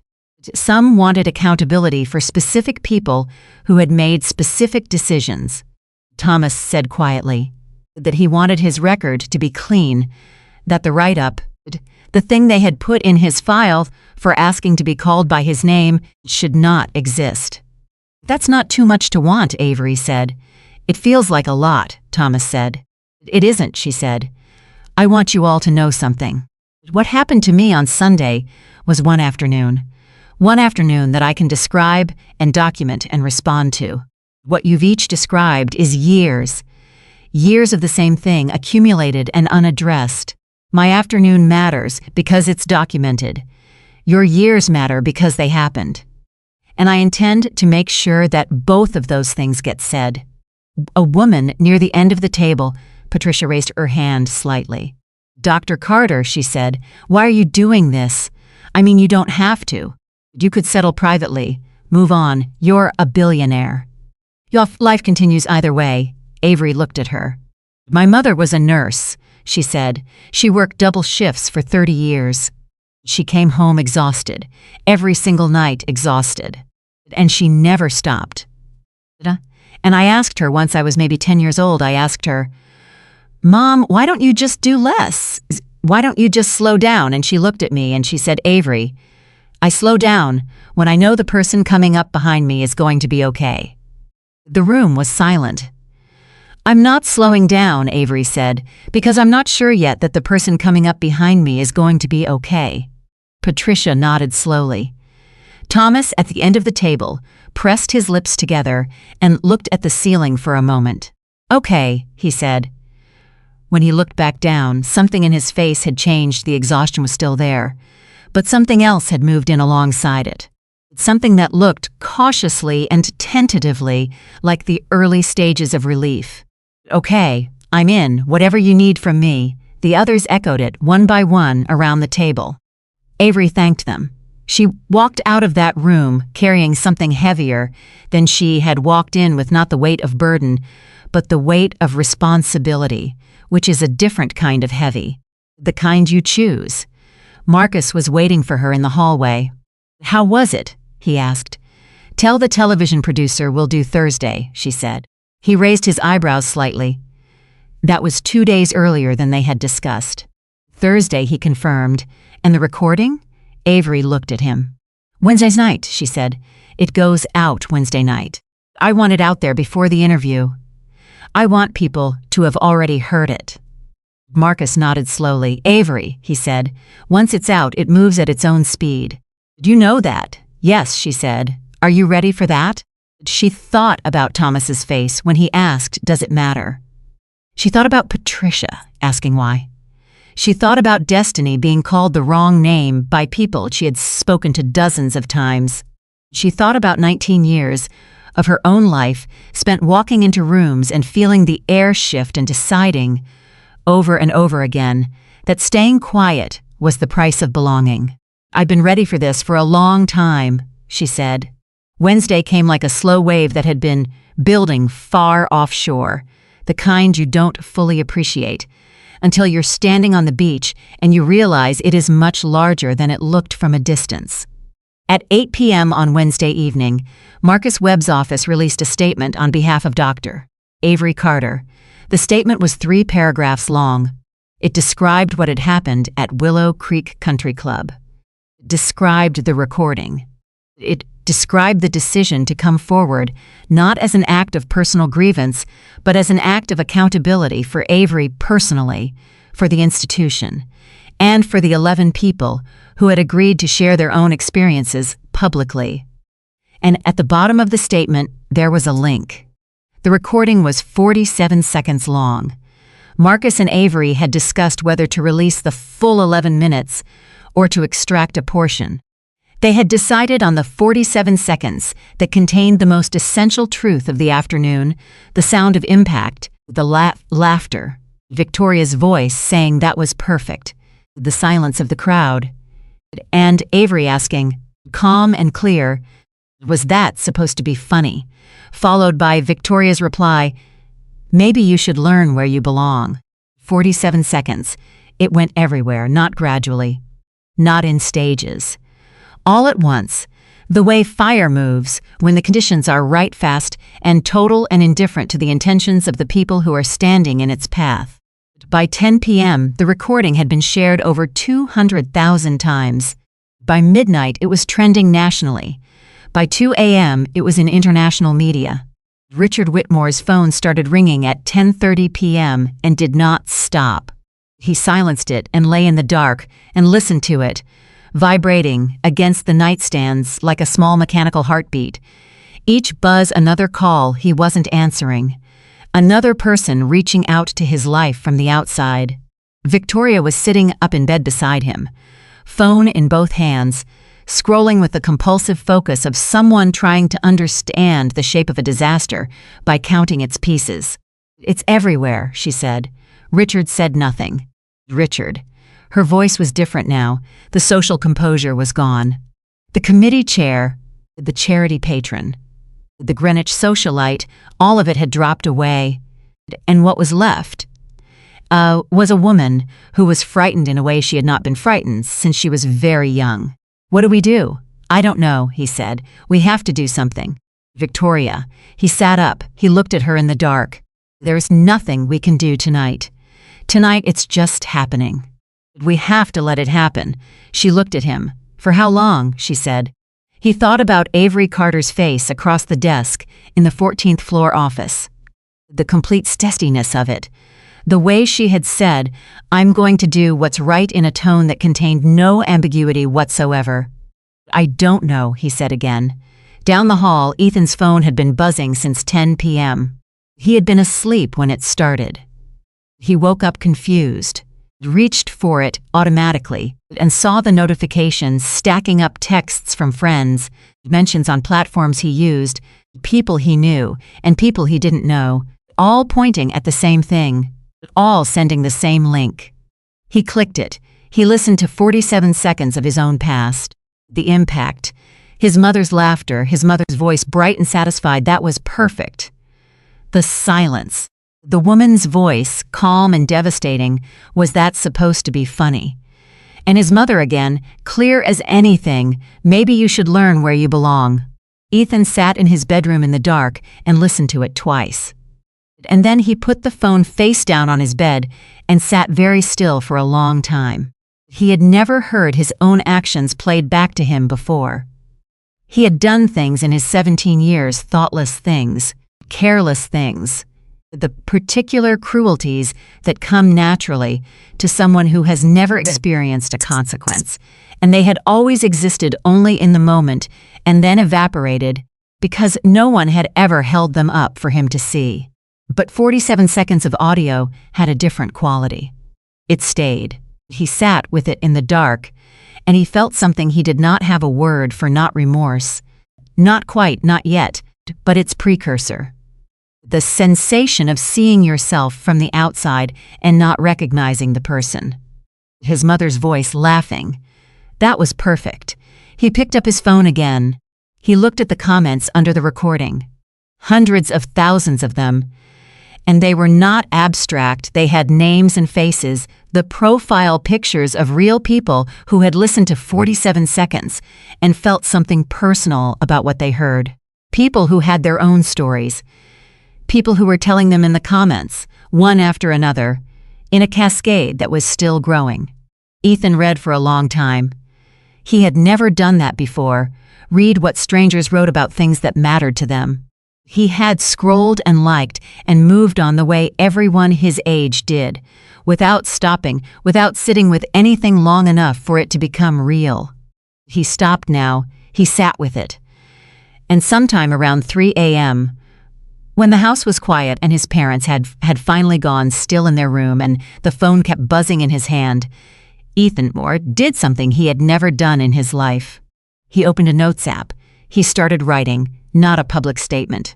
Not a post, not anything designed to be seen. Just words. because the words were inside him and they needed somewhere to go, and he didn't know what else to do with them. He wrote, "I didn't think about her as a person." He stared at that sentence for a while. Then he wrote, "I didn't think at all." Then he closed the app and put the phone down and sat in the dark and tried to understand what it meant to have been 17 years old and thoughtless in a world where thoughtlessness had a 47-second recording and 200,000 shares. Meanwhile, Thomas Reeves was awake. He was sitting at his kitchen table, the same table where he had kept records for 9 years, where he had written down dates and names and incidents in a notebook that he had never shown anyone until Marcus Webb called him, and he was watching the numbers on his phone climb. 200,000 shares, 230,000, 260. He thought about the night he had left Willow Creek, the write-up sitting in his file, the walk to his car, the drive home, the feeling of a door closing behind him that he had not chosen to close. 9 years. He had given 9 years to that place and walked away with a documented reprimand for asking to be called by his name. He watched the numbers climb and felt something he hadn't felt in 8 months. Not happiness, not triumph, just heard. The simple, enormous, long-delayed sensation of being heard. His wife came out of the bedroom and found him at the table at 3 a.m. and put her hand on his shoulder without saying anything, because she knew. She had watched him carry this for 9 years, and she knew the weight of it better than anyone. "You okay?" she said. He put his hand over hers. "Yeah," he said. "I think so." She sat down beside him. They watched the numbers together in the quiet kitchen. 290,000, 300,000. By the time the sun came up on Thursday morning, the recording had been shared over 4 million times. The television interview was in 6 hours. Avery Carter was already awake. She was at her kitchen table, with her coffee, the same table, the same 5:30 a.m., the same quiet she had built her most important thinking in for 20 years. She was not reading the coverage. She was not counting the shares. She was not doing any of the things that felt like engagement, but were really just forms of waiting. She was thinking about what she was going to say. Not the legal statements, Marcus had those. Not the organizational talking points, her communications team had those. The things she was going to say, that was only hers, that came from her and not from anyone advising her. She thought about her mother. She thought about the library. She thought about the science teacher. She thought about every room. And she thought about Thomas Reeves asking her, with all the exhaustion of 9 years in his voice, "Does it matter?" She picked up a pen and a notepad, actual paper, actual pen. The way she always worked when something was important enough to require the slowness of handwriting, and she wrote one sentence. She wrote it at the top of the page and underlined it and looked at it for a long time. It said, "Respect should never be a reward for proving your value." That was the thing she was going to say. That was the thing that was true. She set the pen down and drank her coffee and watched the morning come through the window of her kitchen. And somewhere across the city, 4 million shares kept becoming more, and Thomas Reeves watched the numbers with his wife's hand over his, and Ethan Whitmore sat in the dark with a notes app open and 2 sentences on the screen. And Richard and Victoria Whitmore lay awake in a house that felt different than it had 48 hours ago, smaller, somehow, and less solid. The walls of a world they had built on assumptions, now showing, in the early morning light, exactly how much of it had always been constructed from things that were never as permanent as they believed. The interview was in 6 hours. Avery finished her coffee. She got up, washed the cup, set it in the rack, and went to get dressed. She had work to do. The television studio was colder than Avery expected. Not the temperature was fine. It was the particular kind of cold that comes from fluorescent lights and hard surfaces and the industrial efficiency of a place designed to produce content rather than comfort. She had been in studios before, a handful of times over the years, for interviews about Carter Technologies and technology policy, and once for a panel discussion about women in STEM that she had found simultaneously necessary and exhausting. She knew how they worked. She knew. The makeup chair and the earpiece and the practiced casualness of hosts who had done 10,000 interviews and had learned to perform genuine interest so convincingly that it had become indistinguishable from the real thing. She sat in the makeup chair at 7:40 a.m. and let the artist work and thought about the sentence she had written at her kitchen table 2 hours earlier. Respect should never be a reward for proving your value. She said it quietly to herself, not out loud, just moving it through her mind, the way you move something fragile from one hand to the other, testing the weight of it, making sure you're holding it right. The makeup artist, a young woman in her 20s with quick hands and a quiet professionalism, paused for just a second. She said, "Yes," Avery said, "thank you." The young woman nodded and kept working. And then, after a moment, without looking up from what she was doing, she said, "I heard the recording last night. I just wanted you to know it meant something to me." Avery looked at her in the mirror. The young woman kept her eyes on her work. "Thank you," Avery said again. This time the word meant something different. At 7:58 a.m., she walked onto the set. The host was a woman named Catherine Reyes, experienced, respected, the kind of journalist who had been doing this long enough that she didn't need to perform authority because she simply had it.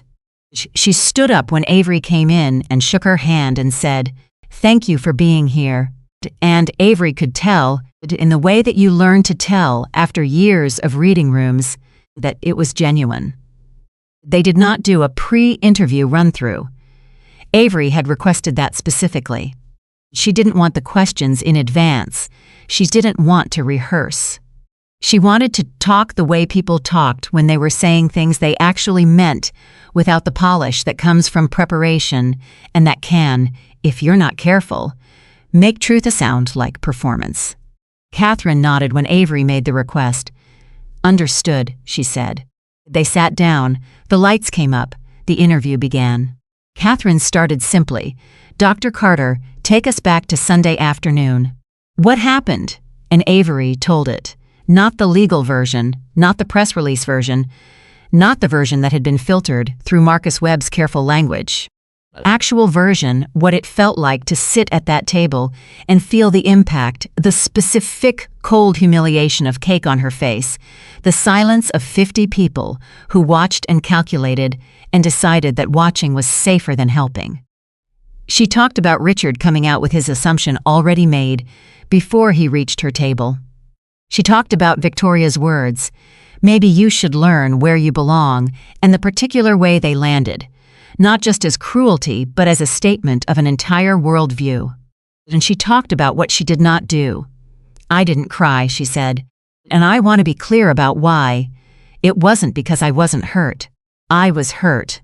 It was because I have spent 42 years developing the ability to absorb that kind of moment and keep moving, because in my experience, when a Black woman cries in a public space, the story becomes about her emotions rather than the thing that caused them. And I wasn't willing to let that happen." Catherine was quiet for a moment.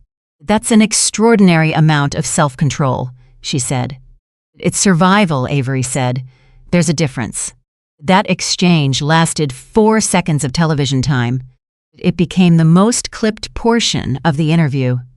By the time the segment ended at 8:34 a.m., the 4 words, "it's survival, not control," had already been extracted, captioned, and shared independently of the full interview. They appeared on timelines alongside the 47-second recording, the two of them forming a kind of call and response that said, together, everything Avery had been trying to say. The full interview ran 18 minutes. By noon, it had been viewed 22 million times. Richard Whitmore watched it in his car, parked outside his own office building, unable to make himself go inside. He had his attorney on the phone. 22 million, he said. Richard, Paul, 22 million people watched that interview by noon. Do you understand what I'm saying to you? 22 million. I understand. His attorney, Paul Garrett, said, and I need you to understand something. This is not a situation that gets managed with a statement anymore. This is not a PR problem. This is a legal exposure problem, and a business continuity problem, and a personal reputation problem, and all three of those things are moving simultaneously, and we need to address them in the right order. What's the right order? Legal first, Paul said. Always legal first. I need you to come into my office today, not tomorrow. Today, and we need to walk through exactly what happened on Sunday minute by minute. And I need to know everything you said to her at that terrace and everything you said to her in her office, because I need to understand our exposure before I can tell you what to do about it. The recording is what it is, Paul said. We can't undiscover it. What we can do is understand it completely before it gets used in a way we haven't anticipated. Richard looked at the steering wheel. The Hartford Project, he said. Paul, if Carter Technologies pulls out Richard. Paul's voice was quiet, firm, the voice of a man delivering a truth that he knew his client did not want to hear. The Hartford Project is not your priority right now. Nobody expected. Your priority right now is making sure that what happened Sunday doesn't become something that ends your company entirely. Do you understand me? Silence. Yes, Richard said. Come to my office. 1 o'clock. Richard hung up. He sat in the car for 3 more minutes. Then his phone buzzed with a text from Sandra. It said, 2 of your major investment partners have called this morning. They want to talk. Also, Henley Group has issued a statement saying they are reviewing their relationship with Whitmore Group pending the outcome of the current situation. Richard read it twice. Henley Group was one of his largest financial backers. They had been partners for 11 years. Pending the outcome of the current situation. He put the phone in his jacket pocket. He got out of the car. He went inside.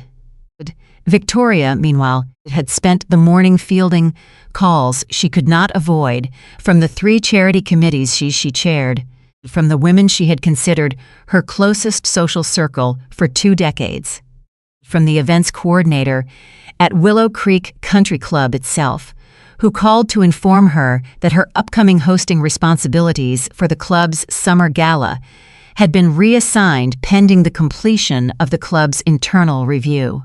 Reassigned. 20 years of building her social world in Greenwich, and it was being unbuilt in increments. That call was another brick removed. Each conversation was another person signaling, with the careful indirection of people who had learned to protect themselves first, that the distance between themselves and the Whitmore family was suddenly something they needed to manage. The call she didn't expect came at 11:30 a.m. It was from her sister, Caroline, who lived in Boston and who had watched the interview that morning and who called not with social calculation, but with the direct, unfiltered honesty of someone who had known Victoria her entire life and did not need to protect the relationship. Vicky, Caroline said, I need to ask you something. Caroline, I'm really not. Did you actually say that to her? The part about learning where she belongs? Victoria was in her kitchen. She had been standing at the counter for most of the morning, unable to sit, moving between her coffee and her phone in the window with the restless energy of someone whose body was trying to outrun a thought their mind hadn't yet caught up to. She stopped moving. It was out of context, she started. Vicky. The recording doesn't Vicky. Caroline's voice was quiet and absolutely direct. Stop. I'm not the media. I'm not a lawyer. I'm your sister. I'm asking you, did you say that to her? A long pause. Yes, Victoria said. Silence. Okay, Caroline said. Caroline, I'm not calling to judge you, Caroline said. I'm calling because I love you, and I watched that interview, and I heard what that woman said. About survival, about what it costs to absorb that kind of thing and keep moving. And Vicky, I need you to sit with that. Not the legal exposure, and not the social consequences, and not what it means for Richard's business. I need you to sit with what you actually did, because I don't think you've done that yet. Victoria's hand was tight on the phone. It was I was being thoughtless. You were being cruel, Caroline said gently. There's a difference. And you know there's a difference. And I think somewhere underneath all of this, you know it. The kitchen was very quiet. Victoria sat down on the floor, not dramatically, not the way people collapse in movies. She just slowly lowered herself until she was sitting on the kitchen floor with her back against the counter. And her phone pressed to her ear, and she sat there the way she hadn't sat since she was a child, small and without performance, with nothing between herself and the thing she was feeling. I don't know what to do, she said. Her voice was different. Small, the real voice underneath everything else. Caroline, I don't know what to do. I know, Caroline said. I'm going to come down this weekend. Okay? I'll come down and we'll figure it out. But Vicky, before the lawyers and the statements and all of it, you need to actually feel how wrong this was. That has to come first, okay? Okay, Victoria said. She sat on the floor for a long time after they hung up. At 2 p.m. that afternoon, a formal legal complaint was filed in the Connecticut Superior Court on behalf of Dr. Avery Carter against Willow Creek Country Club. The complaint was 43 pages long. It documented Sunday's incident in full. It documented the recording. It documented the 11 individuals, Thomas Reeves and 10 others, who had agreed to go on record with their own experiences. It documented dates, names, specific incidents, and a pattern of discriminatory treatment that the complaint argued constituted systematic exclusion on the basis of race. Marcus Webb held a press conference at 3 p.m. He was precise and measured and completely devastating. He described the club's conduct as institutional rather than incidental. He described Thomas Reeves's 9 years and his records. He described the membership application that had been denied while a white colleague was admitted 6 weeks later. He described the security challenges, the wrong names, the promotional opportunities that went consistently to less qualified candidates who happened to share the right demographic profile. He did not describe Avery as a victim. He described her as a witness. Dr. Carter came to Willow Creek Country Club to observe, Marcus said. She wanted to see how this institution treated people before she decided whether to partner with it. What she observed was not an isolated incident. It was a window into a consistent and documented pattern. And that pattern ends now. The press conference ran 27 minutes. By 5 p.m., Willow Creek Country Club had been contacted by 3 separate state regulatory agencies requesting documentation. By 6 p.m., 4 current members had publicly resigned their memberships. By 7 p.m., the club's board chairman, Gerald Forsyth, had called an emergency board meeting. Richard Whitmore was not at that board meeting. He was at Paul Garrett's office, sitting across a desk from his attorney and his CFO simultaneously, going through numbers that had not improved since morning. Henley Group had sent a formal letter that afternoon. Not a text from Sandra, not a call, a letter. The kind of letter that came through official channels when a relationship was being formally reconsidered. The letter said that Henley was placing their investment partnership with Whitmore Group in a temporary review status, pending clarification of the reputational and legal situation facing the Whitmore family. Temporary, Richard said. That's what it says, his CFO, a careful man named Andrew, said. But what does temporary mean in practice? Andrew and Paul exchanged a look. It means they're not pulling out yet, Paul said. But it means they're positioned to. And if they pull out? Another look.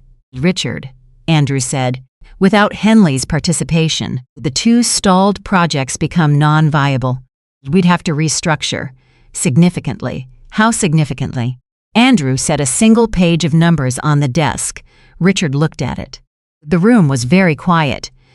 This Is what we're looking at, Andrew said, in the scenario where Henley exits and the Hartford contract does not come through. Richard looked at the numbers for a long time.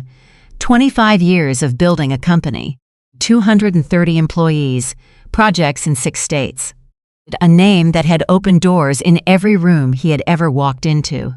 And the numbers on that page told a story about what happened, misered, when the foundation of a thing turned out to be less solid than the person who built it had always believed. What do I need to do? Richard said quietly. We need a comprehensive legal strategy, Paul said. We need to get ahead of any further exposure. And Richard, we need to have a conversation about Ethan. Richard looked up. What about Ethan? He's a minor, Paul said, which limits certain things. But he's also 17. And the recording makes his actions clear, and there are attorneys on the other side who are very good at what they do. If this goes the full distance legally, Ethan's role becomes part of the documented record. Richard thought about his son sitting at the kitchen table that morning. Ethan had come down for breakfast and eaten in silence, no music, no phone, none of the ambient noise he usually generated. He had looked older somehow. Or maybe Richard was just seeing him differently. Seeing what was actually there rather than the version he had always preferred. He's 17, Richard said. Yes, Paul said, and what he did at 17 is going to follow him. The question is whether we help him take responsibility for it in a way that has some integrity, or whether we try to minimize it, and it follows him anyway, but without the integrity. Richard stared at the table. He wrote something last night, Richard said. I saw it on his phone this morning. He had left open. A notes app. He'd written, he wrote, that he didn't think of her as a person. Paul and Andrew were both quiet. He's 17, Richard said again. But this time he said it differently, not as a defense. More like a fact he was holding up to the light and examining from an angle he hadn't tried before. A 17-year-old boy who had never been told that something he wanted to do was wrong. Who had never had to sit with the weight of what he had done. Who had written, at 3 in the morning in a notes app, 2 sentences that were more honest than anything his parents had managed to say publicly in the 4 days since Sunday. He needs to apologize, Richard said, publicly, himself. Not through us, not through an attorney, himself. Paul raised his eyebrows. Richard, from a legal standpoint. I'm not asking about legal, Richard said. I'm asking about right. What's the right thing to do? Paul looked at him for a moment. Something shifted in the attorney's expression, a small recalibration, the look of a man who had expected a different kind of client meeting than the one he was apparently having. The right thing, Paul said carefully, is for your son to take genuine responsibility for what he did. Whether that's the smart legal strategy is a separate question. Tell me if it's also the smart legal strategy, Richard said. Paul thought for a moment. Genuine, well-executed accountability by a minor, clearly not coached, clearly not legal strategy, accompanied by concrete action community service, educational programming. Something real tends to be received differently than silence or managed denial. It doesn't fix anything, but it changes the texture of the narrative. Richard nodded slowly. He thought about the notes app. 2 sentences. I didn't think about her as a person. I didn't think at all. I want to talk to him tonight, Richard said. He was home by 7:30. Ethan was in his room when Richard came upstairs. Richard actually knocked, which was not something he typically did, and Ethan's voice when he said come in carried a slight surprise at the knock itself. Ethan was sitting on the edge of his bed, not on his phone. Not gaming, not doing any of the things Richard expected. Just sitting. Richard came in and sat in the desk chair across from him, the way a person sat when they were planning to have a conversation rather than deliver one. How are you doing? Richard said. Ethan looked at him. Seriously, Ethan said, seriously. A pause. I don't know, Ethan said. I've been reading the comments. On the recording. On the interview. People's stories. He looked at his hands. I didn't know there were that many people with stories like that. Richard said nothing. I read one comment, Ethan said, from this woman who said she'd been through the exact same thing. Not the cake, just the way people looked at her. The way she was treated. And she said she's been living with it for 30 years. And I kept thinking I made someone feel like that. I did that to a real person, on purpose, and I thought it was funny. He looked up. His face looked younger than it had in years.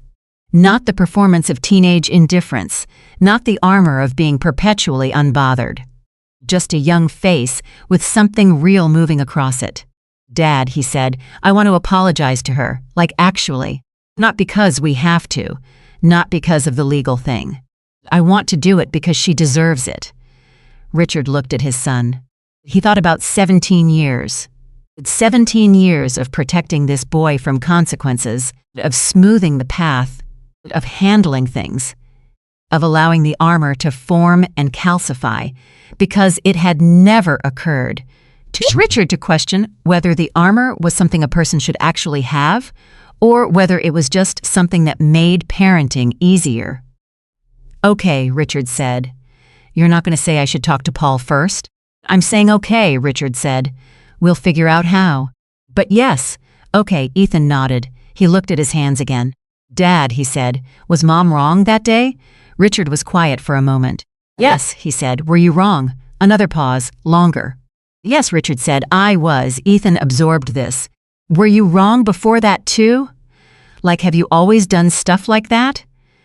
Looked at people and decided who they were before you knew anything about them. Richard felt the question land somewhere deep and uncomfortable. I don't know, he said honestly. I think I've done it in ways I didn't recognize as doing it. Because it was normal to me. The world I've lived in, the assumptions that everybody around me made, I never examined them. I just moved through them. Ethan was quiet for a while. That's bad, he said finally, not judgmentally, just factually. Yeah, Richard said, it is. They sat together in the quiet room for a while, father and son, with the extraordinary and overdue weight of an honest conversation between them. On Friday morning, Avery Carter received a package. It was delivered to Carter Technologies, addressed to her personally, and it was not from a law firm and not from a PR agency and not from anyone she expected to hear from in any format. It was from Ethan Whitmore. Inside the package was a handwritten letter. 4 pages, front and back, and the handwriting of a teenage boy, uneven, slightly rushed in places, clearly not rewritten, clearly not edited by anyone else. She read it at her desk. It was not a perfect letter. It did not contain perfect language or perfect insight, or the polished contrition of something designed to produce a specific response. It was the letter of a 17-year-old who had sat in his room for 4 days and looked at something he had done from the outside and was trying, imperfectly and genuinely, to understand it. He wrote that he hadn't thought of her as a person. He wrote that he wanted her to know he understood now how wrong that was. He wrote that reading the comments on her interview had changed something for him, that it had made real to him the weight of what she and people like her carried in ways he had never had to think about. He wrote, near the end, I know this letter doesn't fix anything. I know saying sorry doesn't take it back. I just needed you to know that I know what I did was wrong, not because it hurt someone powerful, but because it hurt a person. You were a person sitting at a table, and I treated you like you were nothing. That was wrong. I'm sorry. Avery read the letter twice. Then she set it down on her desk and sat with it for a moment. Marcus appeared in the doorway at 10 a.m. for their scheduled call and found her still looking at the letter. What's that? He asked. She handed it to him. He read it. He was quiet for a moment. The kid wrote this himself, he said. Yes, she said, you couldn't tell. Marcus set it down. His expression was complicated, the expression of a man who had spent 30 years in legal advocacy and had learned not to let himself be moved too quickly by gestures that could be strategic, and who was currently having to examine whether this particular gesture was strategic or whether it was just a 17-year-old boy doing the only honest thing he knew how to do. What do you want to do with it? Marcus asked. Nothing, Avery said. It's a private letter. It stays private. Avery. He's 17 years old, she said, and he wrote 4 pages by hand. And nothing in those 4 pages mentions a lawsuit or an attorney or a financial outcome. She looked at Marcus. That's not nothing. Marcus was quiet. No, he said. It's not. Keep it out of the legal proceedings, she said. Marcus nodded. Okay. That afternoon, the Willow Creek Country Club's emergency board meeting produced results that its chairman, Gerald Forsythe, announced publicly at a 4 p.m. press conference. The club was suspending its current membership review processes pending an independent audit of its practices over the past 10 years. 2 senior members of the event's staff were placed on administrative leave while the audit was conducted. The club was commissioning an independent review of its governance structure and membership policies, and Gerald Forsythe announced personally that he was recommending to the board that Thomas Reeves's employment record be formally corrected, that the write-up, the documentation of the incident in which Thomas had asked to be called by his name, be removed, and that a formal letter of apology be delivered to Thomas from the club's leadership. Gerald made that last announcement with a particular heaviness in his voice that made it clear it was not a legal calculation. It was a man who had known, on some level, that something was wrong with the institution he led, and who had chosen for too long the comfort of not looking at it too directly. This should have happened years ago, Gerald said. I take personal responsibility for the fact that it didn't. Thomas Reeves watched the press conference from his kitchen. He watched it the same way he had watched the numbers on his phone in the middle of the night quietly, with his wife beside him, letting it become real in stages, because the alternative was too much all at once. When Gerald said Thomas's name, Thomas pressed his hand over his mouth. His wife put her arm around him. 9 years, he said. His voice came out unsteady. 9 years I waited for someone to say that. I know, she said. It's just a record, he said. It's just a piece of paper. It's not just a piece of paper, she said. He knew she was right. It wasn't just a piece of paper. It was the difference between a version of events in which he had been wrong and a version of events in which the institution had been wrong. It was the difference between a story that ended with his reputation and a story that ended with the truth. 9 years, 1 press conference. Thomas sat in his kitchen and cried for the first time in a long time, not because he was sad, but because something that had been holding for 9 years had finally, irreversibly released, and the body does not always know the difference between grief and relief. Sometimes it just knows that it can let go now. At 6 p.m. that Friday, the Connecticut Attorney General's office announced that it was opening a formal investigation into Willow Country Creek Club's membership and employment practices. But at 6:45 p.m., Richard Whitmore's phone rang.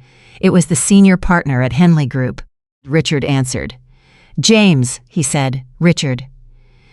James Henley's voice was measured and professional and carried the specific weight of a man who had made a decision and was now delivering it. I think you know why I'm calling. The review, Richard said. Yes, a pause, Richard. I've known you for 11 years. That matters to me.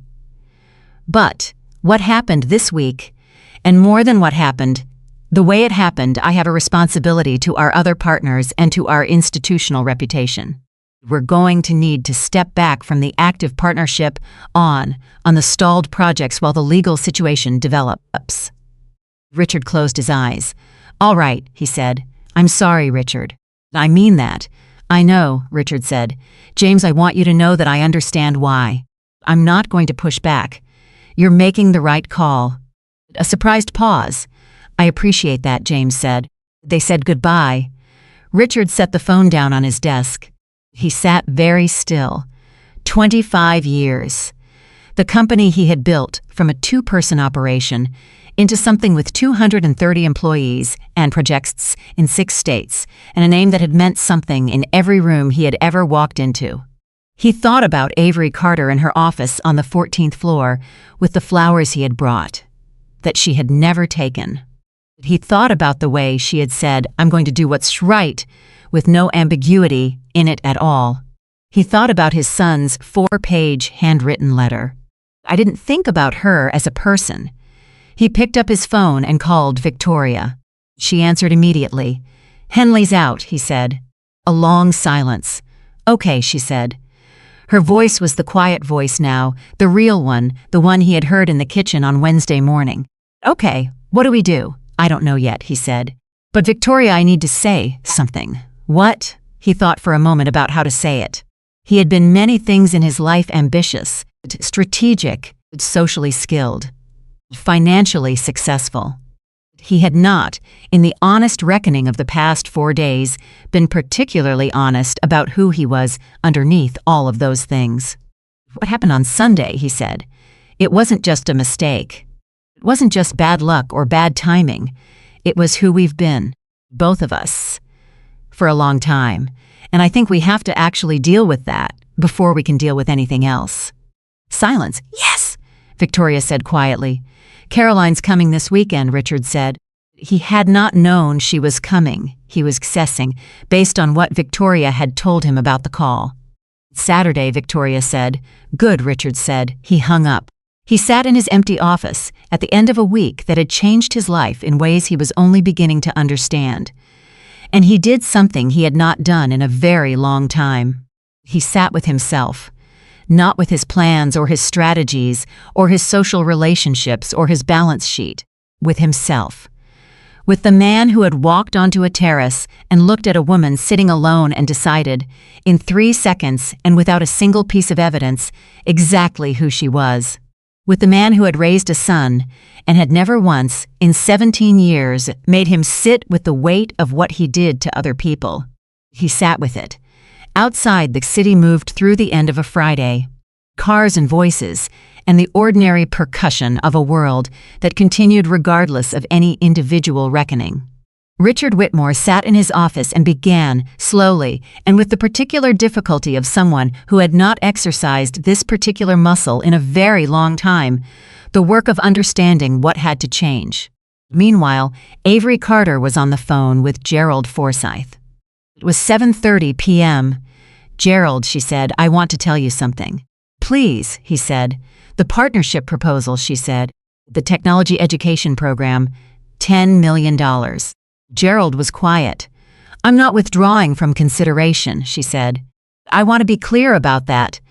What happened on Sunday was not your doing, and the program itself is something I believe in. But I need the audit to complete first. I need to see what the independent review finds. And I need to know that the changes the board is committing to are real and not cosmetic."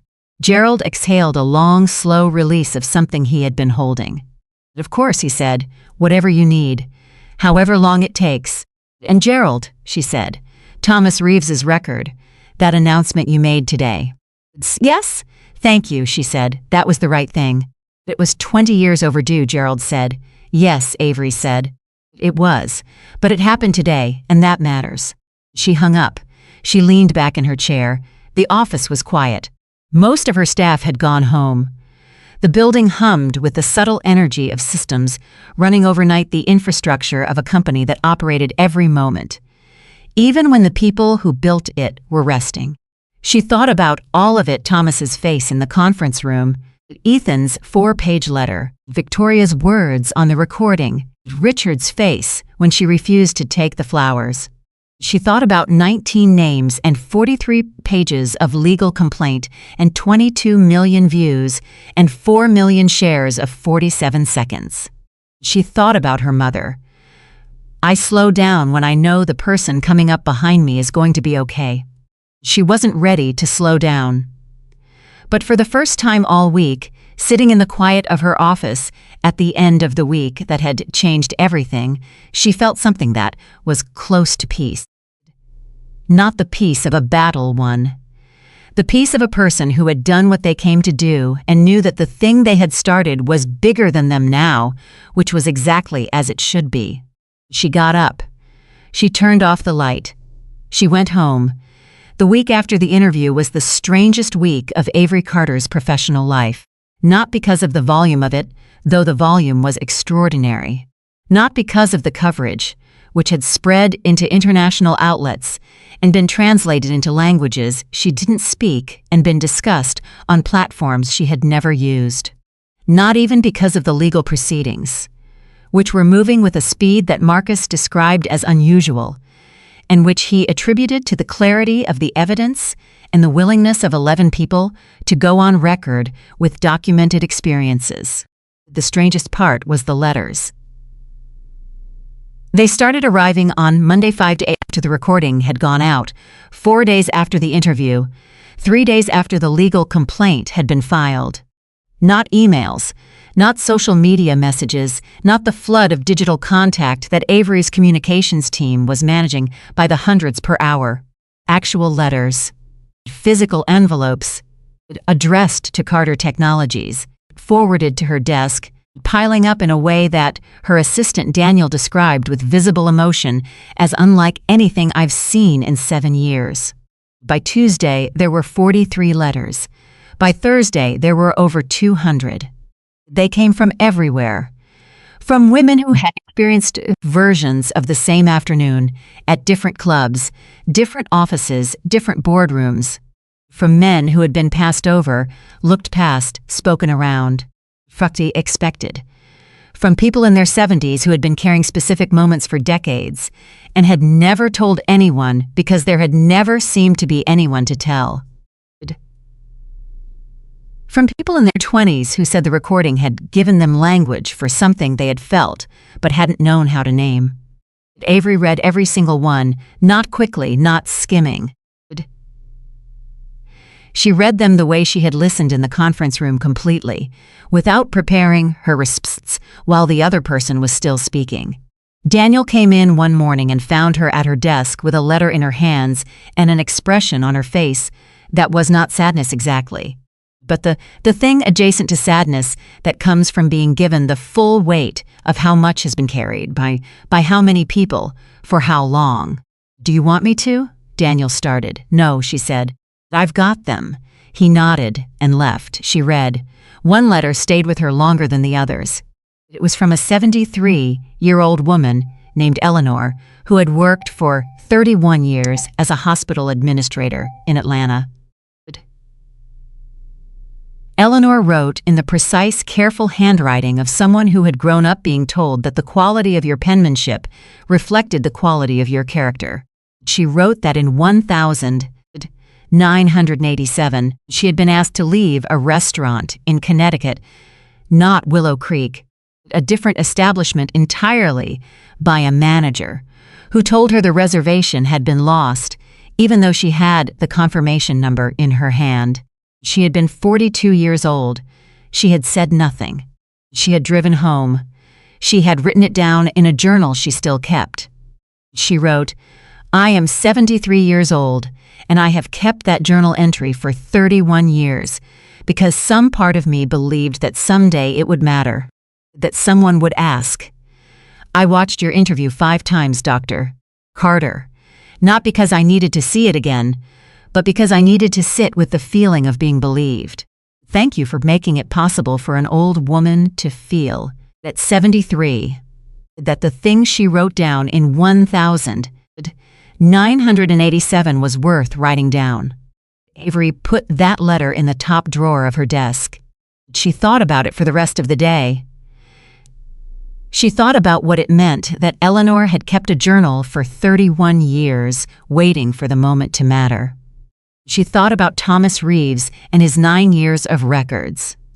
She thought about the specific discipline required to believe, across that span of time, that documentation had value even when no one was asking for it. The faith of it, the exhausting, patient, necessary faith of it. She made a decision. She picked up the phone and called Marcus. "I want to do something with the letters," she said. "What kind of something?" "Something permanent," she said. "Something that says these stories exist, these people existed. What they carried was real. I don't know exactly what shape it takes yet, but I want to create something that holds it." Marcus was quiet for a moment. "Are you thinking archive, memorial, advocacy?" "All of it," she said, and something operational. Something that actually changes what happens to the next person. You're describing a foundation, Marcus said. Yes, she said. Avery, Marcus said carefully. You're in the middle of active litigation. You're running a $2 billion company. And you want to also start a foundation. I want to announce the intention now, she said. The structure comes later. But I want people to know that this doesn't end when the legal proceedings end. This isn't a moment. This is a direction. Marcus exhaled. When do you want to announce? End of the month, she said. After the court date. The court date is in 3 weeks. I know, she said. I'll be ready. The court date. Richard Whitmore had not slept well in the 3 weeks since the recording went out. He had learned to function on less sleep, had learned, in fact, a number of things about himself in those 3 weeks that he had not known before, because the particular circumstances of public accountability have a way of stripping away the comfortable insulations of a life that has been, until now, very well insulated. He had learned that his natural instinct, when threatened, was to strategize rather than to feel. He had learned this by watching himself do it repeatedly, and having his wife, who was learning things about herself in parallel, and with the help of her sister, Caroline, who had indeed come that Saturday, and stayed for a week, pointed out to him, with the gentle persistence of someone who had decided that the time for comfortable silence was over. You're doing it again, Victoria would say. Doing what? Planning instead of feeling. And he would stop and try to feel and find it harder than planning, much harder, the way any underdeveloped capacity is harder than the one you've spent decades exercising. But he tried. He tried because Ethan was trying, and watching his son try made it impossible for Richard to do anything less. Ethan had done something in the second week that none of them had anticipated. He had gone to his school voluntarily, without being asked, until afterward, and spoken to the school counselor about what had happened. Not the legal situation, the part underneath it.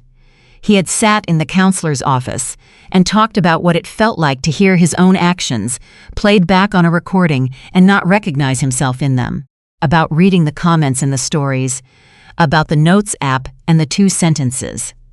The counselor, a woman named Dr. Patricia Ossie, who had been at the school for 12 years and who was, as it happened, a black woman in her early 50s, had listened to all of it.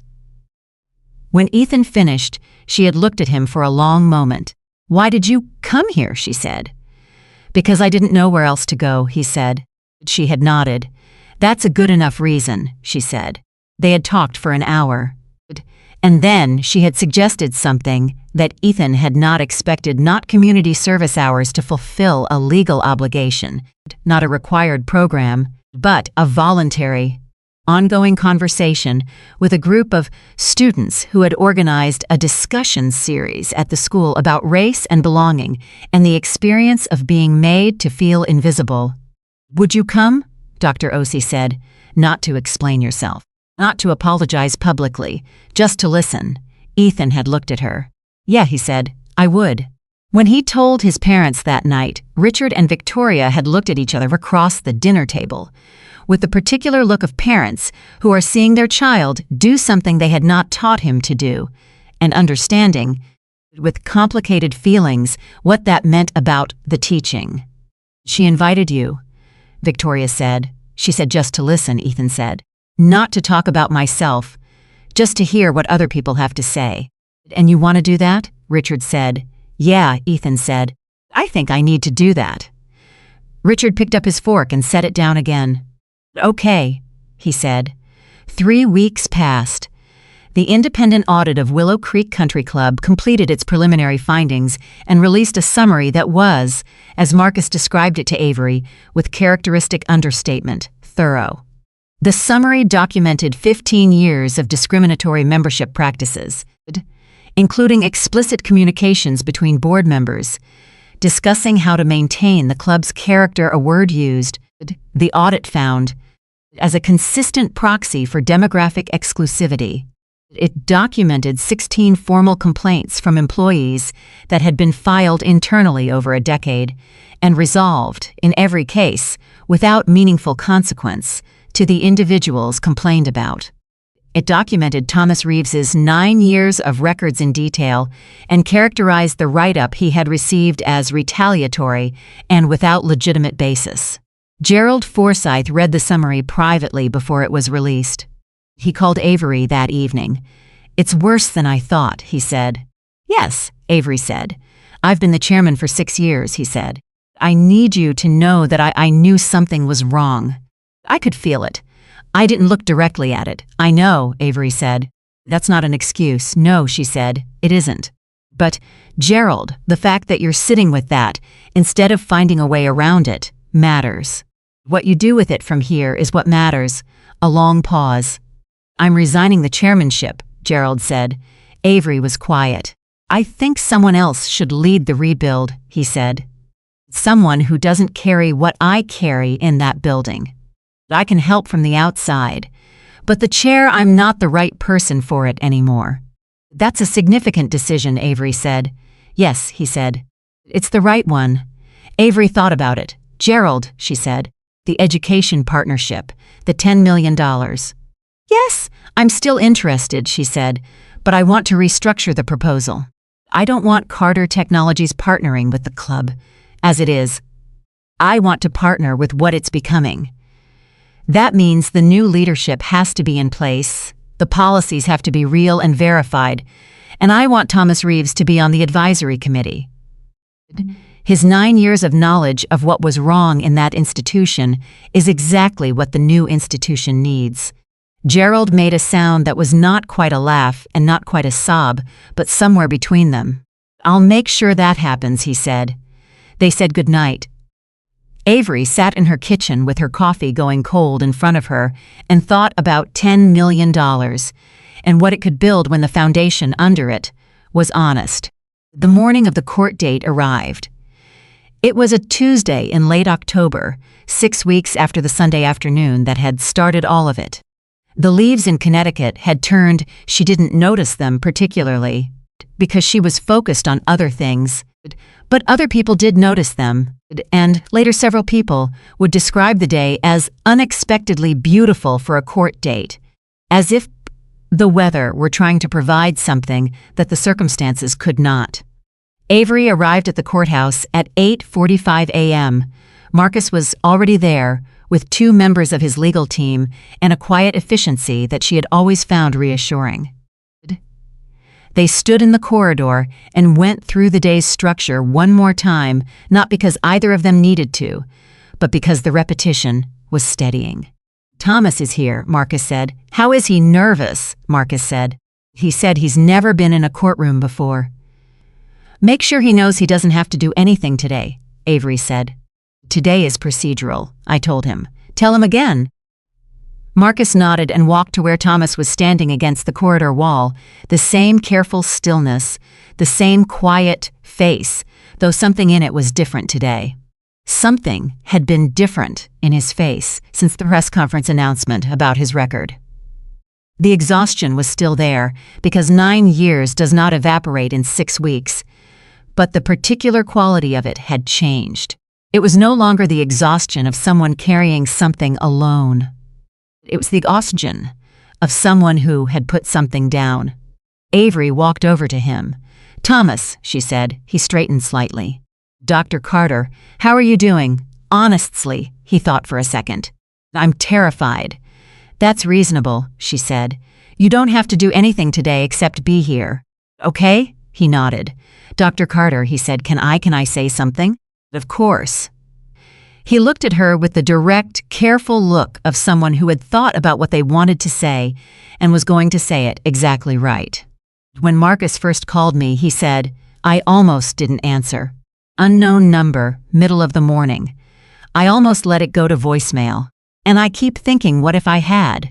What if I had just let it ring?" Avery looked at him. "But you didn't," she said. "No," he said. "I picked up." A small pause. "I want you to know, whatever happens today, whatever happens, with all of this, I picked up that call, and I have not regretted it for 1 second. That's all. Avery felt something move through her chest. Neither have I, she said. They went in. The hearing itself was procedural. Marcus had been right. The judge reviewed the complaint, the documentation, the evidence submitted. She asked clarifying questions of both legal teams with the precise efficiency of someone who had read everything in advance and was now confirming that she had read it correctly. She established a timeline for the discovery process and set a date for the next hearing. But at the end, before she adjourned, she said something that was not procedural. She looked up from her papers and looked at the courtroom and said, "I want to note for the record that the documentation in this case is among the most thorough I have reviewed in 15 years on this bench. The individuals who contributed their experiences to this record performed an act of civic courage, and this court recognizes that." She looked back down. "We are adjourned."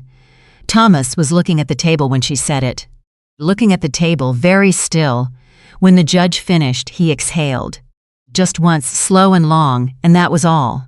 Outside the courthouse, Avery found herself standing on the steps next to Patricia, the woman who had applied for the membership, and watched her colleague join 6 weeks later, who had attended the hearing and who looked in the October air like someone who had been underwater for a long time and had finally surfaced. "How do you feel?" Avery asked her. Patricia thought about it. "Like it's real," she said. "I've been for 5 years. I've been carrying this thing that happened and thinking, maybe I'm wrong. Maybe I misread it. Maybe I'm making it bigger than it was. And today," she gestured toward the courthouse, "today it's on paper. It's in a court. It's real. It actually happened." "It happened," Avery said. Patricia looked at her. "Does it get easier?" she said. "I mean, does it get easier to walk into rooms and not carry it?" Avery was honest. "I don't know," she said. "I think it changes. I think when enough people are carrying it together, the individual weight changes." "But does it get easy?" She paused. "I've been doing this for 42 years, and I'm still figuring that out." Patricia nodded. "Okay," she said. "Okay." They stood together on the courthouse steps for a moment in the October sun. Then Patricia went to find her car, and Avery found Marcus, and the day moved on the way days do forward, always forward, regardless of what they contain. The twist that changed everything came not in the courtroom but 3 days later, and it came from a direction that no one had anticipated. It came from Ethan. On a Thursday afternoon, six weeks and 3 days after he had thrown a piece of chocolate cake at a woman he had decided was nobody, Ethan Whitmore posted something online. Not a PR statement, not a legal communication, not something that had been approved by his parents or reviewed by Paul Garrett or coordinated with anyone at all. A video, 90 seconds, shot on his phone in his bedroom, the kind of lighting and framing that made it unmistakably amateur and unmistakably genuine. He was in his school sweatshirt. He was not performing confidence. He was 17 years old and visibly, authentically nervous, which was, as it turned out, the thing that made people believe him. He said, "I need to say something, and I need to say it myself. Not through my parents and not through attorney. 6 weeks ago, I threw food at a woman I had never met. I did it because I thought it was funny and because I had decided she was nobody. I was wrong about both of those things. I've spent 6 weeks reading and listening and trying to understand why I did what I did and what it cost the person I did it to, not just that afternoon, but what it meant in the context of everything she and people like her carry every day. I can't undo what I did. I can say I know it was wrong. And I can say that I'm trying to be different, not because I got caught, but because I read about people who have lived their whole lives being made to feel like they don't belong in rooms they have every right to be in. And I don't want to be someone who makes anyone feel that way. I'm sorry, Dr. Carter. I'm sorry for real. 90 seconds. He posted it and then put his phone face down on his bed and didn't look at it for 2 hours. When he finally picked it up, it had been shared 400,000 times. The comments were not what he expected. Not uniform praise, nothing on the internet was that simple.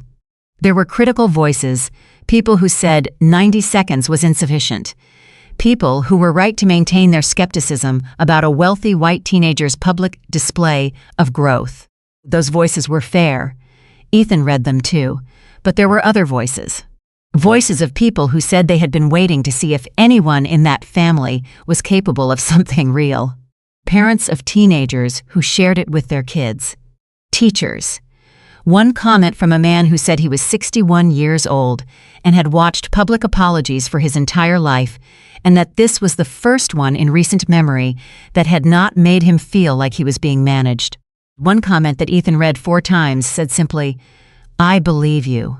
Keep going." He didn't know who wrote it, he saved it anyway. His parents found out about the video when Marcus Webb called Richard at 3:15 p.m. "Your son posted something," Marcus said. "What?" Richard was in a meeting. He stepped out a video on his own, 90 seconds, a pause. "Richard, I'm calling to tell you this because I think you should know, not because there's a problem. There isn't a problem. The video it's genuine. People can tell." Richard found the video on his phone. He watched it in the hallway outside the conference room. He watched it twice. His son, in a school sweatshirt, nervous and real, and saying the things that Richard had not managed to say in 6 weeks of trying. He called Victoria. "Did you see it?" he said. "Yes," she said. Her voice was thick. "I just watched it. Did you know he was going to?" "No," she said. "He did it himself." A long pause. "Victoria," Richard said, and then he stopped because he didn't have the words for what he was trying to say, which was something about watching your child exceed you. Something about the particular love and shame and pride and grief of realizing that the best thing you produced was smarter and braver than you were, and that this was a gift even though it was also an indictment. "I know," Victoria said. She understood without him finishing. 23 years of marriage, and she still sometimes understood before he found the words. "We have to do better," he said. "Yes," she said, "not for the business. Not for the reputation. Just we have to actually be better." "I know, Richard, because he's watching us," Richard said. "He's always been watching us." And he stopped. "We showed him the wrong things for a long time." Victoria was quiet for a moment. "Caroline said something to me last week," she said. She said, "You can't undo what you've done, but you can make what you do next mean something." She said, "The question isn't whether you were wrong. The question is what you build on top of having been wrong." Richard leaned against the wall. "That's right," he said. "Yes," Victoria said. "It is." He went back to his meeting. He sat through the rest of it with Ethan's video playing in the back of his mind, his son's nervous voice, the school sweatshirt, the 400,000 shares that by the time the meeting ended had become 800,000. A 17-year-old boy doing the thing that his parents hadn't known how to do. Richard had always thought of himself as a builder. It was the word he used, the identity he carried, a man who built things. He was beginning to understand that what you chose to build mattered more than the fact of building itself. That construction without conscience was just another way of taking up space. He had some building to do of a different kind. He knew it. He just had to figure out where to start. Avery saw Ethan's video for the first time on Thursday evening. She was home, on her couch, which was a place she had not spent much time in the past 6 weeks because there had always been something else to do, somewhere else to be. She had been sitting with a cup of tea and the particular quiet of a person who has been moving very fast and has finally, momentarily, stopped. Daniel texted her the link. She clicked it. She watched 90 seconds of a teenage boy in a school sweatshirt. She watched it again. She set her phone down and picked up her tea and sat with it. She thought about the letter he had written, the 4 pages, front and back, the uneven handwriting. I didn't think about her as a person. She thought about those 2 sentences, which she had read dozens of times by now without intending to, because they had lodged somewhere and wouldn't fully leave. She thought about what it cost to say something true in public when you knew people would be watching and judging and waiting to see if it was real. She thought about what it cost when you were 17 years old. She did not call anyone. She did not make a statement. She did not acknowledge the video publicly in any form. But she took her phone and she opened her contacts and she found a number she had gotten from Marcus and had stored but not used, and she sent one text. It said, "I saw your video. Thank you for doing that on your own. It was the right thing to do. Avery Carter." She pressed send. She put the phone down. She finished her tea. Across town, in a bedroom with bad lighting and a school sweatshirt on the floor, a phone lit up. Ethan picked it up. He read the text. He read it again. He sat on the edge of his bed with the phone in his hands for a long moment, and the feeling that went through him was not the vindication he had been half afraid of wanting. It was something quieter than that. Something that felt less like being forgiven and more like being seen. Like someone had looked at the thing he had tried to do and confirmed that it was real. He typed back, "Thank you. I know it doesn't undo anything. But I mean it." He sent it. He put the phone down. He picked up the Notes app. Below the 2 sentences he had written at 3 a.m. 6 weeks ago, he added a third. He wrote, "I think the point is to keep going anyway." He closed the app. He went to sleep. The announcement of the Open Doors initiative came on the last day of October. Avery held a press conference at Carter Technologies headquarters, the same building where Richard Whitmore had stood in the lobby with $260 flowers and the particular humility of a man who had just started to understand the difference between apology and accountability. The press conference was different from the one Marcus had held 6 weeks earlier. That one had been precise and legal and focused on documentation. This one was something else. This one was about what came next. Avery stood at the podium alone. No legal team flanking her, no corporate backdrop. Just her in a room full of reporters and, in the chairs arranged along the side of the room, 11 people: Thomas Reeves, Patricia, Jerome, Destiny, Eleanor, who had flown in from Atlanta at 83 years old because she had called Avery's office and asked if she could come, and Avery had said yes immediately, and sent her a plane ticket, and 7 others who had sat around the conference table on a Tuesday evening and told their stories to a woman who had listened completely. Avery spoke for 11 minutes. She described the Open Doors initiative, a $25 million commitment from Carter Technologies to fund entrepreneurship programs, legal advocacy resources, and institutional accountability mechanisms for communities that had been systematically excluded from spaces where economic opportunity was created. Not charity, infrastructure. The kind of systems-level investment that her company specialized in applied to the problem of exclusion rather than the problem of technology. She talked about why $25 million. Because $10 million is what I was going to invest in a partnership with an institution, she said, and $25 million is what I decided to invest in a principle. The principle is this: the rooms where decisions get made have to be open to the people affected by those decisions. Not eventually, not once someone proves themselves worthy. Now, she talked about Thomas, not everything, not the private details of his story. Just this: a man who had kept 9 years of records because he believed the truth would matter. Someday was sitting in this room, and that his belief had been correct, and that the Open Doors initiative was in part his. Thomas, in the chair along the side of the room, sat with his hands folded in his lap and his eyes very bright. She talked about Eleanor, who was 83 years old, and had a journal entry from 1987 that had been worth writing down. Eleanor, in the front row, sat very straight and very still.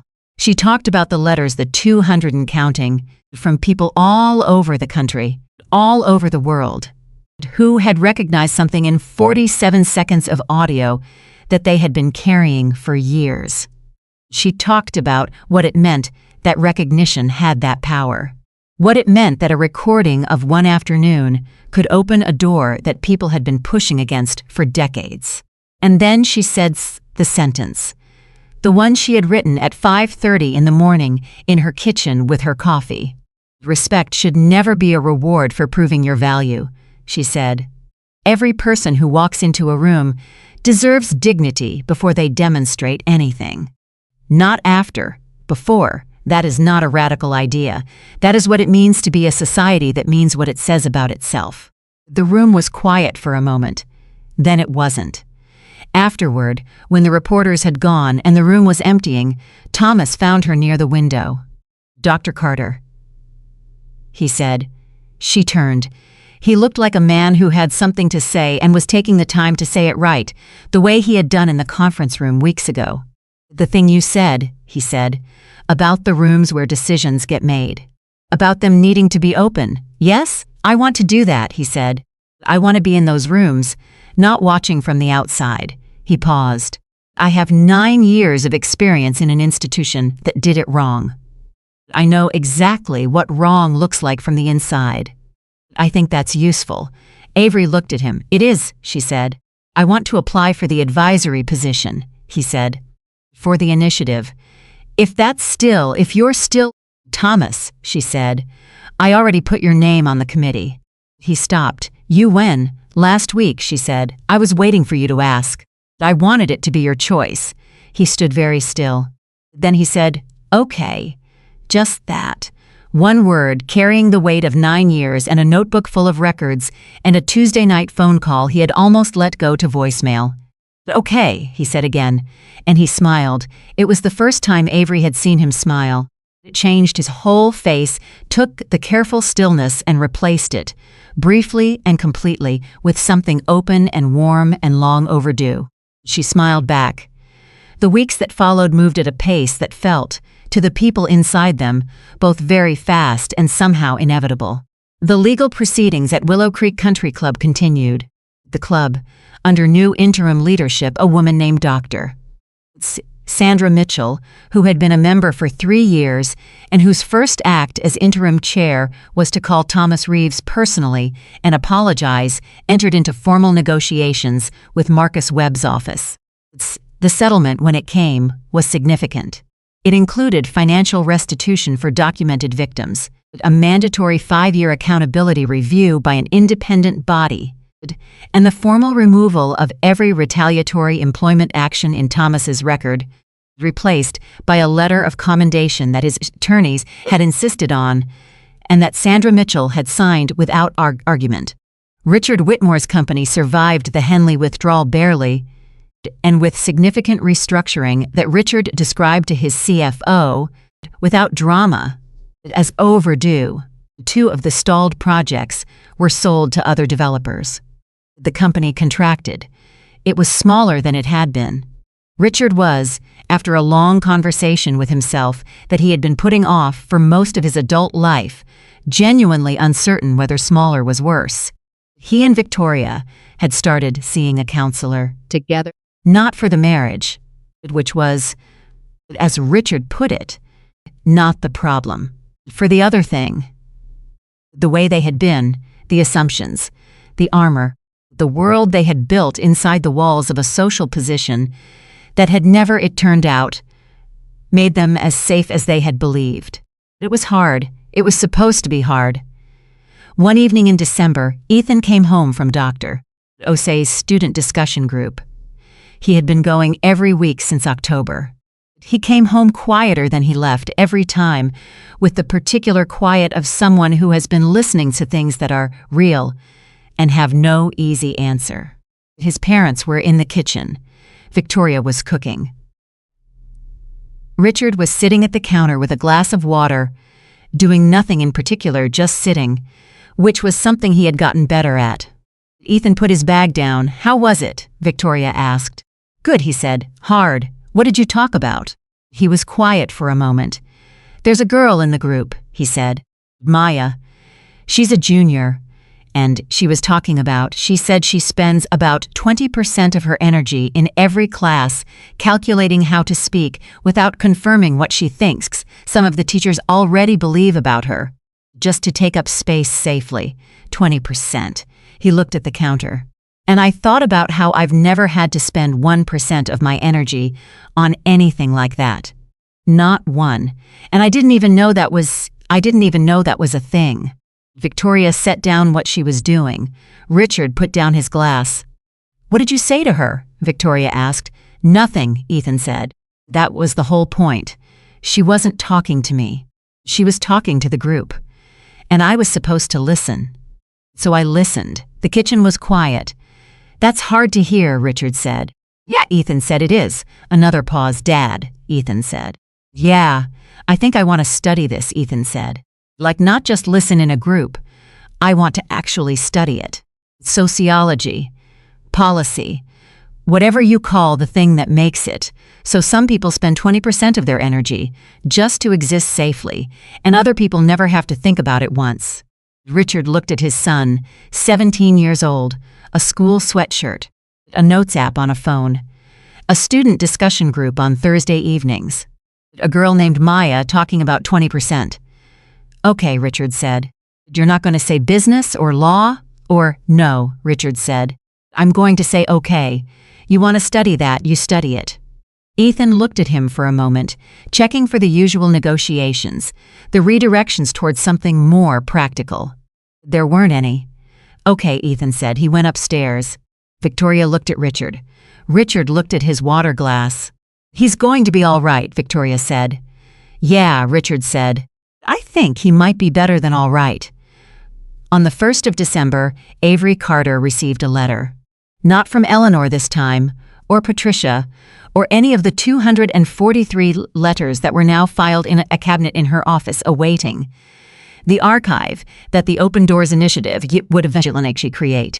This one was from Richard Whitmore, handwritten like his son's. 1 page.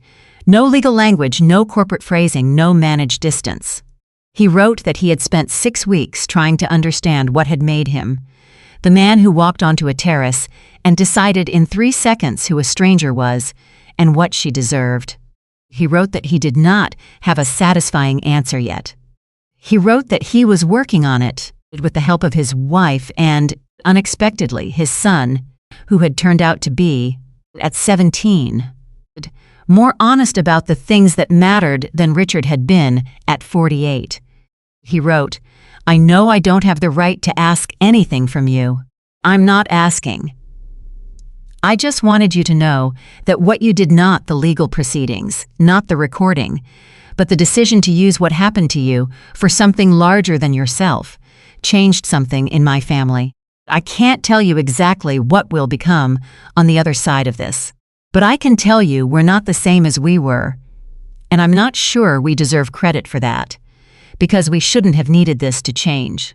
But we did need it, and it happened, and I'm grateful even if I don't deserve to be."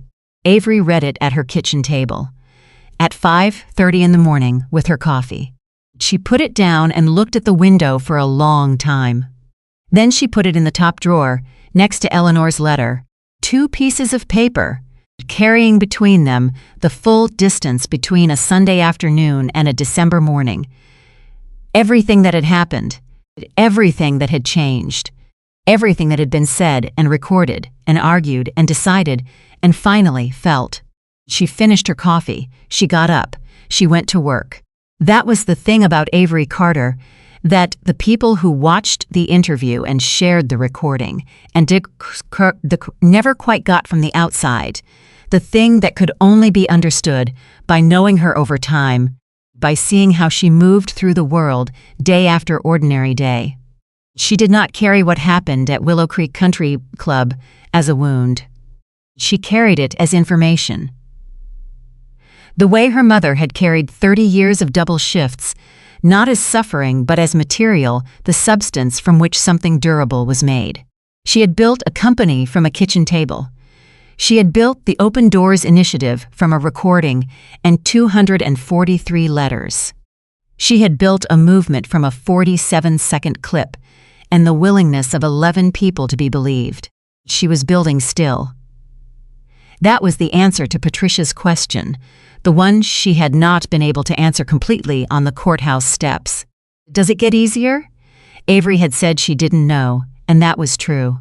But the fuller answer, the one she was living into rather than arriving at, was this.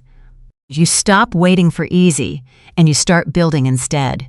You take the weight, and you find out what it can bear, and you build on top of it something that matters, something that lasts, something that the person coming up behind you might walk into and feel, for the first time, like they belong. That was the work. It was never finished. Avery Carter had never expected it to be.